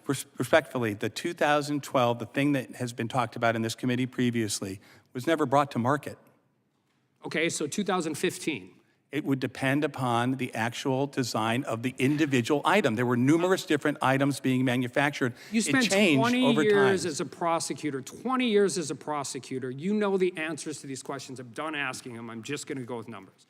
From 2012 until 2023, the ATF estimates that there are 3 to 7 million pistol braces sold on the civilian market, not requiring the $200 stamp from the NFA for a short-barreled rifle. Now, what Congressional Research Service says there are 10 to 40 million of those things purchased in the same period of time. Manufacturer sales estimate are significantly higher than the ATF's estimate to include, and those estimates exclude 2020, 2021, and 2022.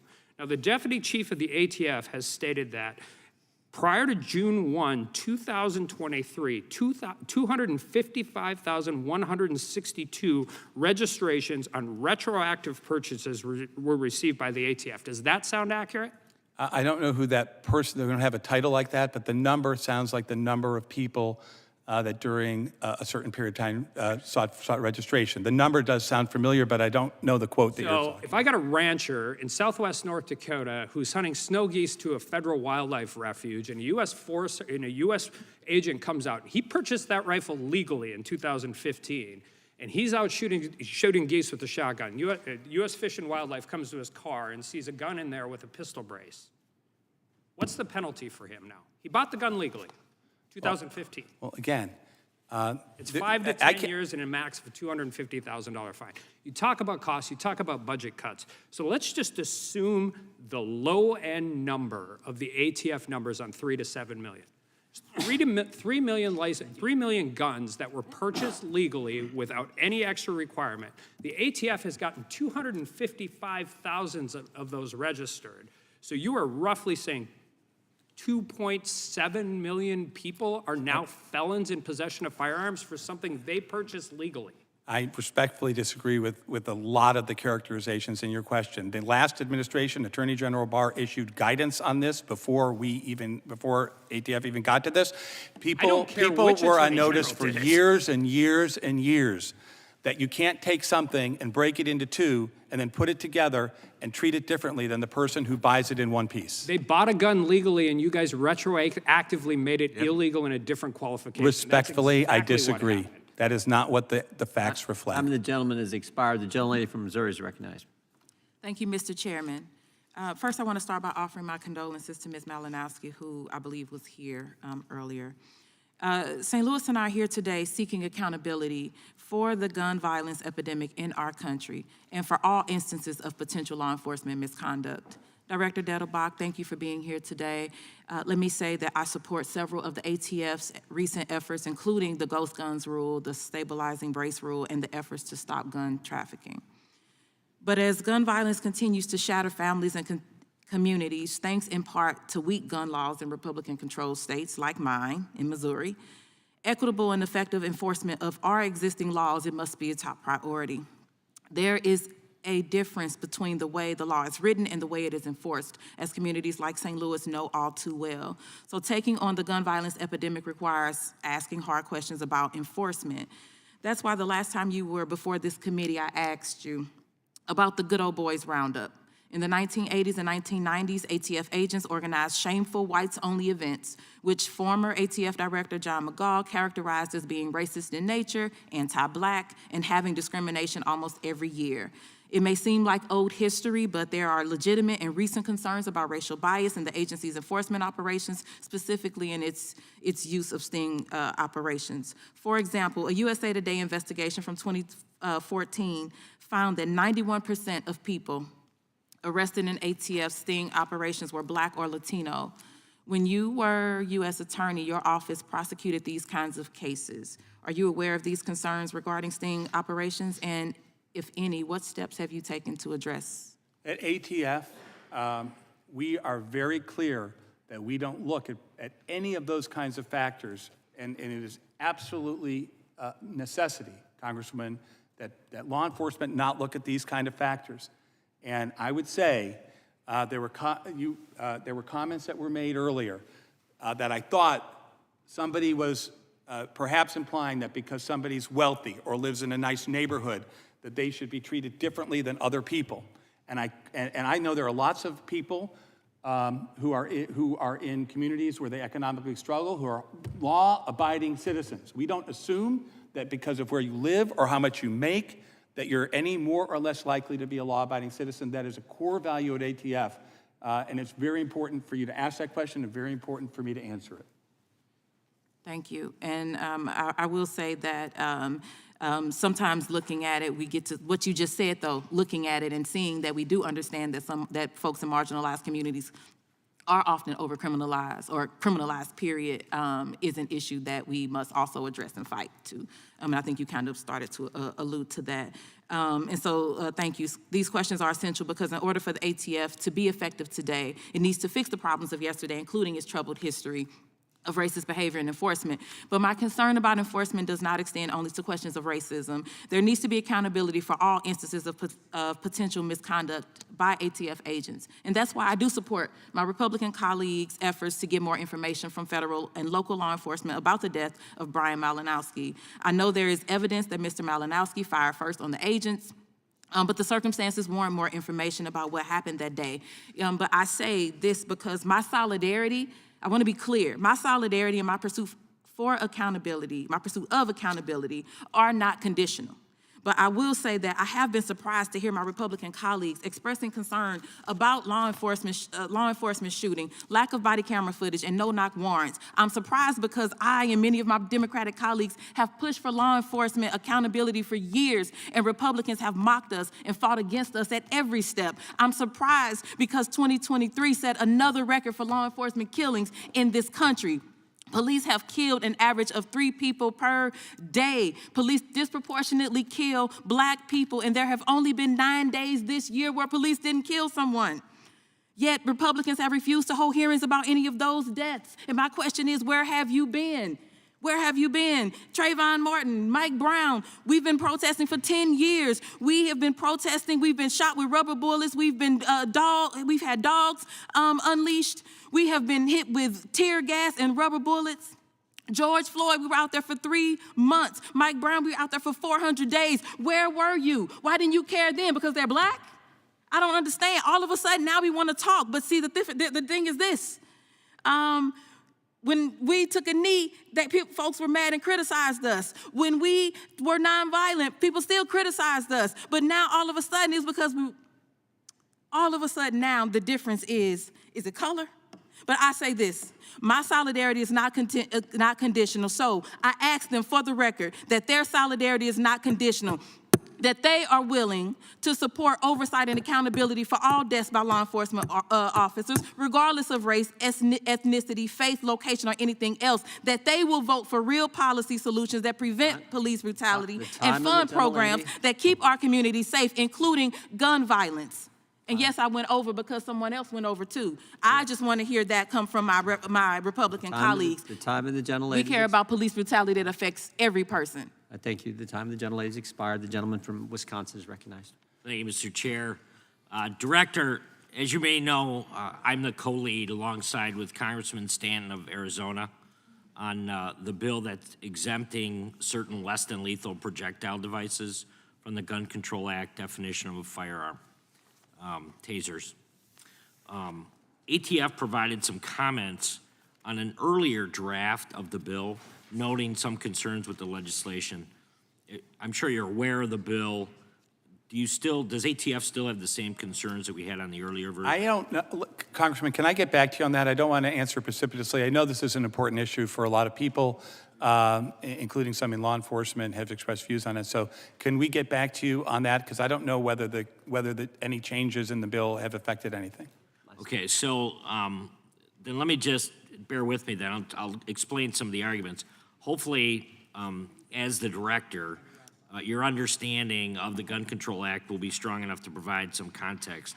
But the proposed definition of less than lethal device would be unworkable in the field, I think, is the issue. Yeah. Because officers and agents cannot measure the projectile velocity, during field stops and searches and seizures. As opposed to centrally, but you're talking about out in the field, I understand. Yes. So, I mean, the ATF doesn't currently test any of the firearm velocity in the field on any of the search and seizure stuff. Is that right or not? To the best of my knowledge, that is correct. It's always hard because some of our operations aren't in Washington. We have operations that are not field operations but are centralized in other places. So I want to be careful. But we have, I think you're right as a general matter, yes. I'll check though and get back to you. If that's not correct, I'll get back to you. Okay. So to be clear, ATF right now, though, the concerns that this change would be unworkable in the field hinges on the idea that officers and agents would suddenly need to start measuring velocity and checking the internal workings, right? I mean, what I'm trying to get to the bottom, because I think Congress is way beyond ATF on this. I think there's a bipartisan group that certainly is starting to grow when it comes to this technology, and ATF still seems stuck in where we were 3, 4, 5 years ago. Okay, I understand. We will get. I mean, obviously, you're getting the same feedback that we are, because this is happening. Law enforcement wants more. There are exceptions in the current law for law enforcement, but I understand your concern, and we will get back to you, Congressman. I will commit to you that we will get back to you. Okay, very good, very good. So with the time that I have left, I just also wanted to submit for the record a letter from Mr. Earl Griffith, who served in the ATF for more than 20 years, retiring as a division chief of ATF's Firearm and Ammunition Technology Division. Mr. Griffith's letter, dated March 6, 2024, is in support of the bill, H.R. 3269, and suggests that ATF already has the existing authority to revisit classification determinations if the manufacturer decides to modify a less lethal projectile device into a lethal configuration. And that's what the manufacturers are doing. I mean, they're changing the technology to kind of match up with where ATF is at, and I think that's unnecessary. I think this thing could be cleaned up if we would just have somebody pay attention to kind of where Congress is moving on this and how quickly we're moving. Congressman, my understanding is that the statutory language that is at issue in a lot of these is to expel a projectile by means of an explosion. And that is what is causing some of these classifications. Now, Mr. Griffith obviously is a well-respected, longtime ATF employee. We'll look at the letter and try to get back to your office on where things stand. Yeah, I'm just telling you, Congress is way ahead of where ATF is on this. And that's why I wish it would take a deeper kind of longer look at kind of where we're at. Because otherwise, the input that you would have is simply not going to be taken seriously if the statute is written or if the changes are already made. So I would encourage you to do that. I yield back. Gentleman yield. 30 seconds. Will the gentleman yield? Yeah, thank you. I just, real quick, you mentioned earlier that we need to be focused on the facts, particularly relative to the Malinowski case. I just want to make clear, understand. Are you disputing that the ATF was not in Little Rock, Arkansas, ready to execute a raid on the week before, on March 12th, 2024? I'm neither disputing. We saw the video. We saw the video, right? There's a lot of again, this is a slippery slope. I have to abide by our Department of Justice policy. You're saying ATF wasn't in Little Rock the week before? I'm not saying any of that. I'm saying that until the investigation is completed, I am not disputing that fact or any other fact. I'm trying to counsel Because I hear All I'm a saying is lot you- of you things said earlier flying out things were- there. You said earlier things were stated that were not facts. I think I've I'm stuck to focusing, the facts. I wasn't focusing but I wanted to on just double that. check. There's been a lot of things said, Congressman, Gentleman from Mr. Virginia, Chairman, I'm sorry. Gentleman from Virginia is recognized.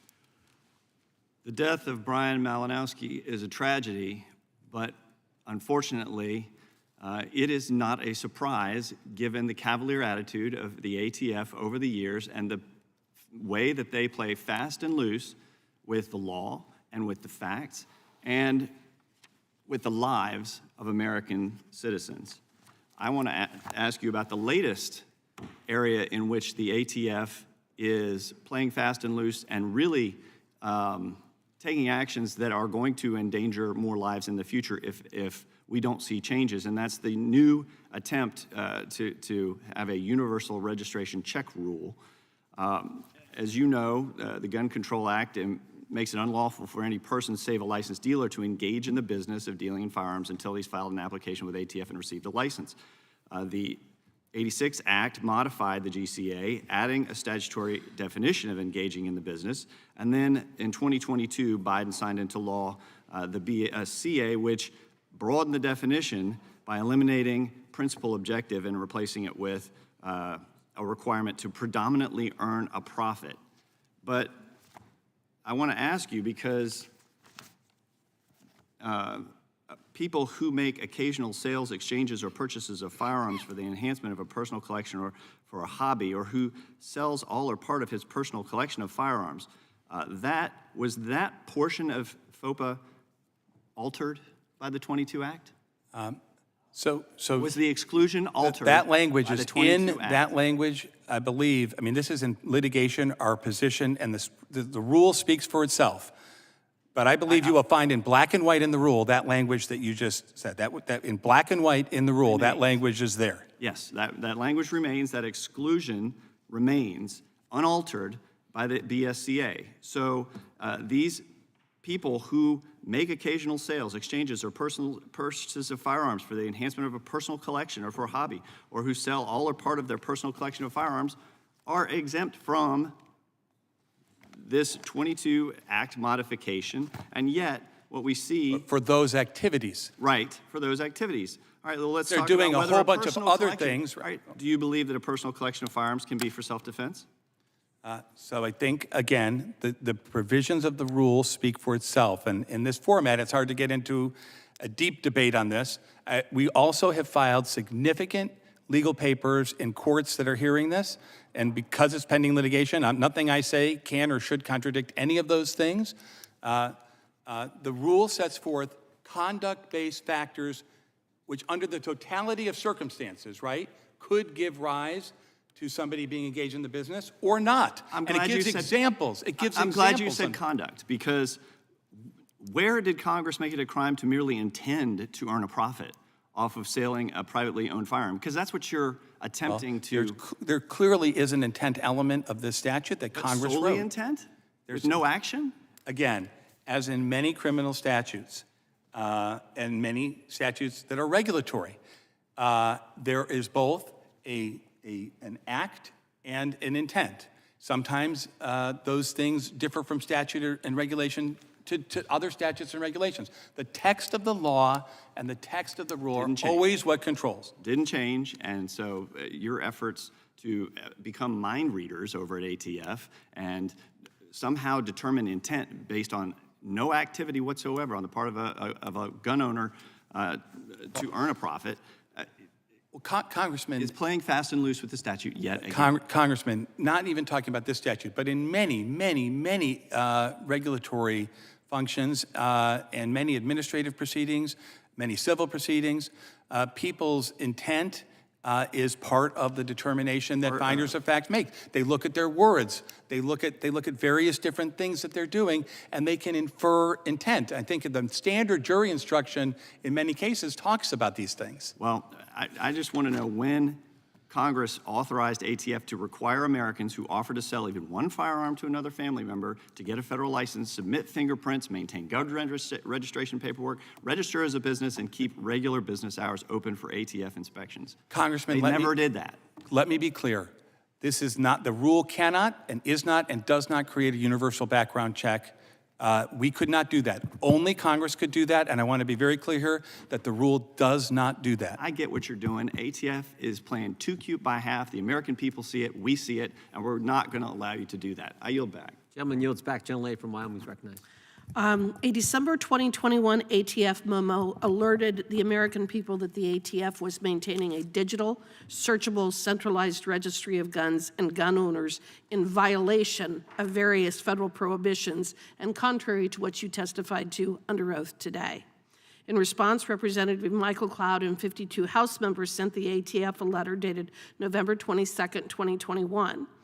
ATF responded to that letter stating that it had 920,664,765 records, 865,787 and 86,000 of which are in a digitalized format, which Gun Owners of America has proved to be searchable. This was discovered shortly after ATF was revealed to have processed over 54 million records in a single year. What is the latest record count for ATF's illegal digital searchable national gun registry? 0. We don't have. We obey the law. According we do to not. your letter, None of our according records. to your letter, you have over 865 millions of these records are in digitalized format. You have admitted it.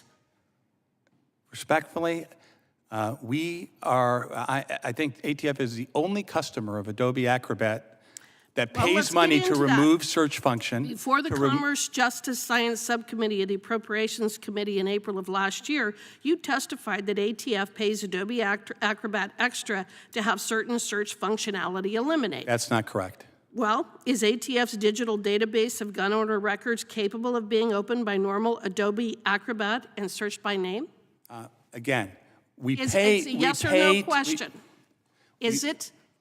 We pay to have search function eliminated. We don't pay Adobe Acrobat, I believe. We pay somebody else. But if ATF asked, could Adobe Acrobat re-enable name search functionality on ATF's illegal gun registry? it is not an illegal registry. We do not If search ATF by. We asked- do not search by. We do not search in the method that you're suggesting, and we cannot.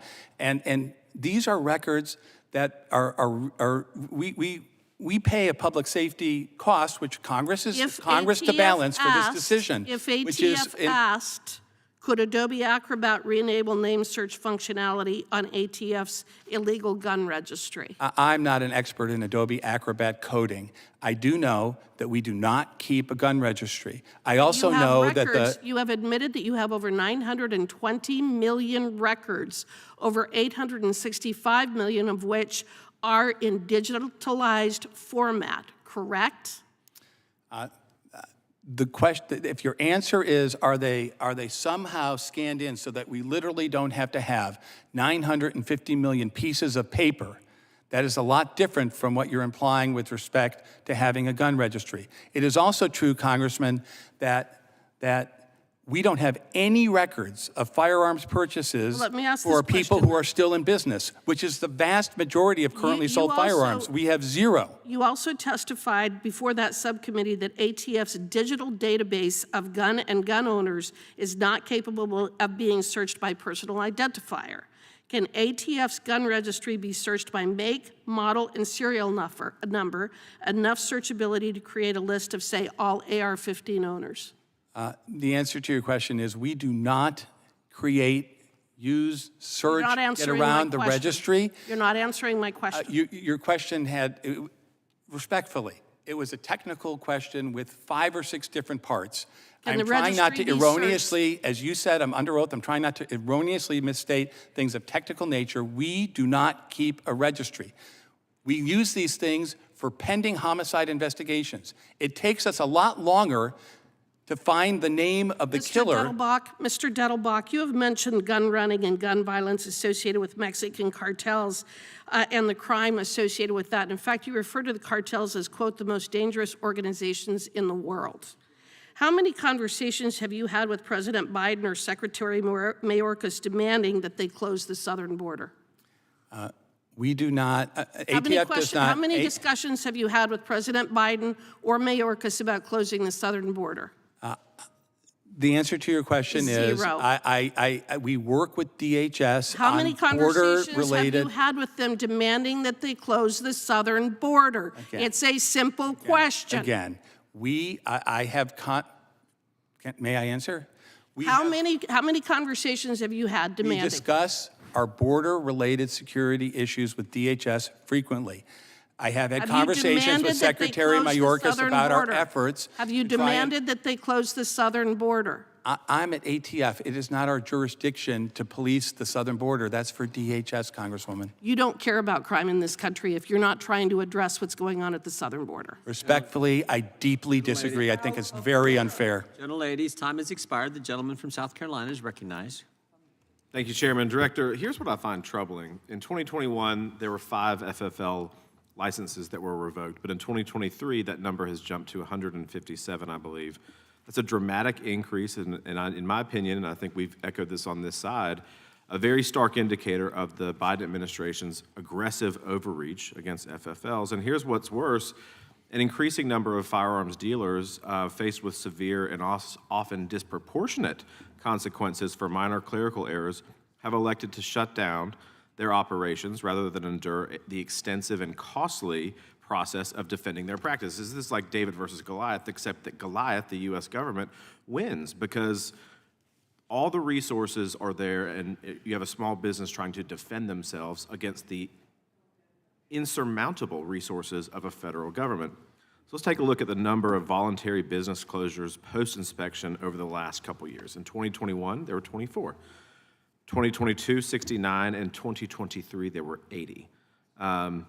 This is a result of ATF's zero tolerance policy and, quite frankly, a very concerning trajectory of ATF. This is all occurring under the guise of public safety, but ATF is essentially working to dismantle a very lawful firearm industry. Let me ask you something, and this was talked about earlier. Where can I find authorization from Congress that you would revoke somebody's FFL for a minor clerical error? Where is that in the statute?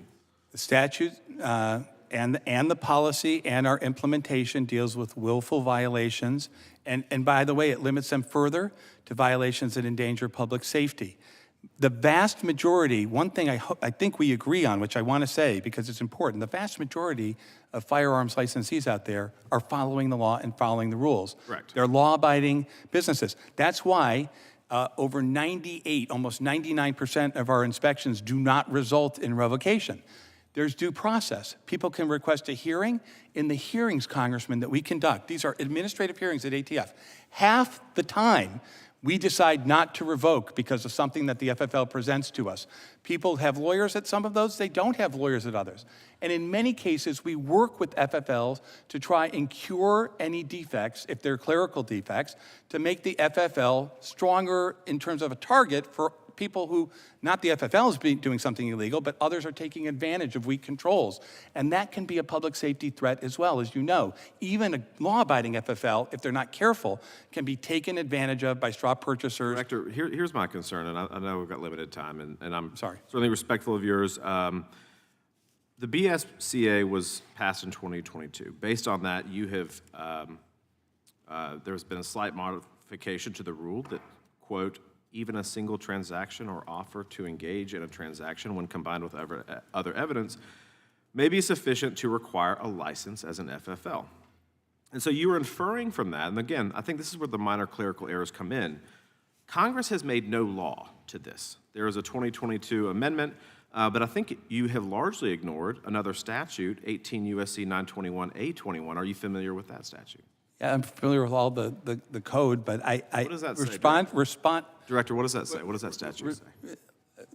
I believe it's a provision you're talking about for importers. Which is the provision that you're referring to? It says that the term engaged in business okay, so the shall not include a person that makes occasional sales, exchanges, or purchases of firearms for the enhancement of a personal collection or a hobby, or who sells all or part of their personal collection or firearms. That's quoted in the rule. Correct. The concern that I have, though, is that that's not the application by ATF, that you're taking a very heavy-handed approach. And again, you have to look at the disproportionality of this, is that you have the heavy hand of government, you have the enforcement, you're creating these rules, I think, which are beyond the scope of what Congress has implied.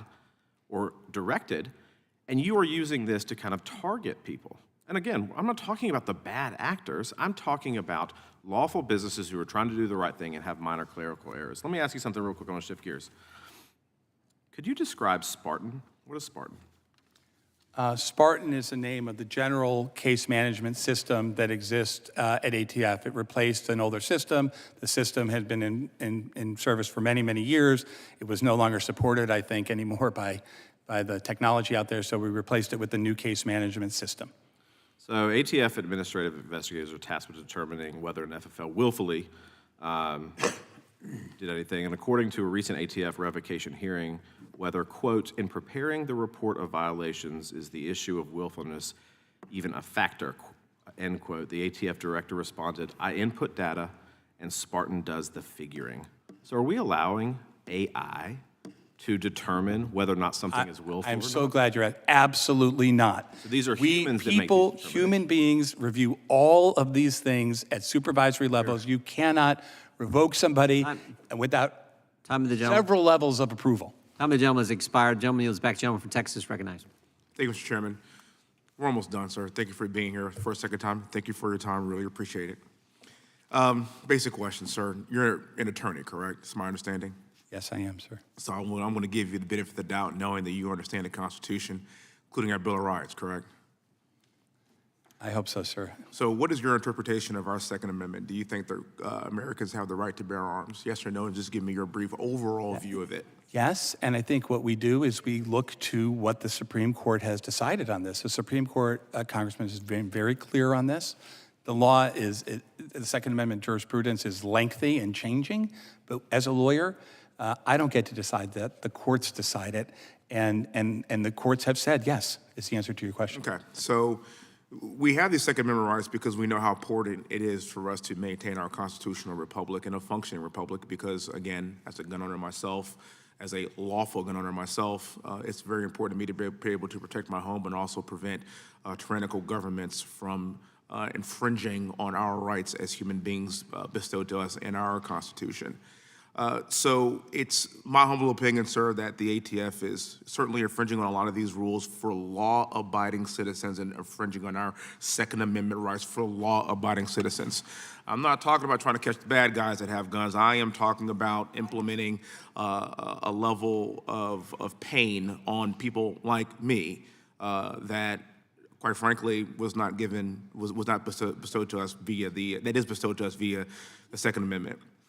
Unfortunately, as bureaucrats attempting to infringe on the Second Amendment rights, that some lawmakers of Congress, they see gun owner tragedies as an opportunity to slowly chip away at these rights. So recently, lawmakers used a heartbreaking Uvalde tragedy as an opportunity to pass red flag legislation. This is a fact.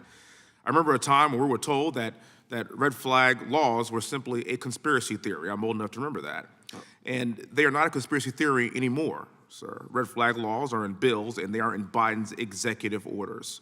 If you don't know what red flags are, in short, red flag laws are a type of pre-crime enforcement where courts grant orders allowing for the seizure of firearms from someone who hasn't committed an actual crime. When I think of red flag laws, I see the Safer Communities Act, which President Biden signed into law in 2022. The Safer Communities Act included $750 million in funding for states to implement and improve red flag laws. Again, that's going after the good guys, not the bad guys. But it had to stop there. It has not stopped there, sir. Biden in 2023 announced an executive order on gun control with the goal of, quote, increasing the effective use of red flag laws. Biden also opened the Office of Gun Violence Prevention, led by Kamala Harris, which has further encouraged and entrenched red flag laws across the nation. These are all facts. I'm still waiting for her to tell us what the root causes are of the border crisis, and you're going to try to tell me that Kamala Harris is going to tell us the root causes of gun violence. Good luck with that. Finally, the ATF has expanded upon the Safer Communities Act by issuing a new ruling that in practice will implement universal background checks. I'm going to say quiet part out loud because we're almost done. Whenever a gun tragedy occurs in this country, we always hear the left say, we have to do something. We have to do more. And then once legislation is passed, my colleagues on the left then say, we have to always do more and more and more and more. I'm going to warn the American people, that we have to do more, what we have to do more really, really means. First, they come after AR-15s.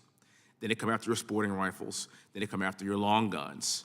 And then when homicides have not decreased because you take away all of those weapons, and keep in mind the AR-15 is responsible for 6% of homicides in this country, they're going to come after your handguns and disarm our country and disarm our rights and take away our Second Amendment rights that have been given to us by our founding fathers. And rather than take away guns from law-abiding citizens, instead, we should be going after criminals, specifically criminals. The reason why I'm talking about red flag laws is because the American public understands that we're going to start having mission creep here. You go after one thing, you go after another thing, and then there's always more. There's always going to be a fight. And we're using tragedies to infringe on rights that have been given to us by our Second Amendment. And as you, being the head of the ATF, I need you to be cognizant and very aware of that. Because most of the people in Texas that are ranch owners, AR-15 owners like myself, combat veterans like myself, we don't need more laws. We need to implement the laws that we have on the books and go after the bad guys that have guns, not the good guys, and that's your job. Thank you so much for being here, sir. And I yield back the rest of my time. Gentleman yields back. Director, thank you for being here. I apologize. We got to run to votes, and so we're going to sprint out of here. We appreciate you being here for 3.5 hours. Thank you. And answering our question. That concludes today's hearing. Without objection, all members will have 5 legislative days to submit additional written questions for the witness, or additional materials for the record. Without objection, the hearing is adjourned. Thank you.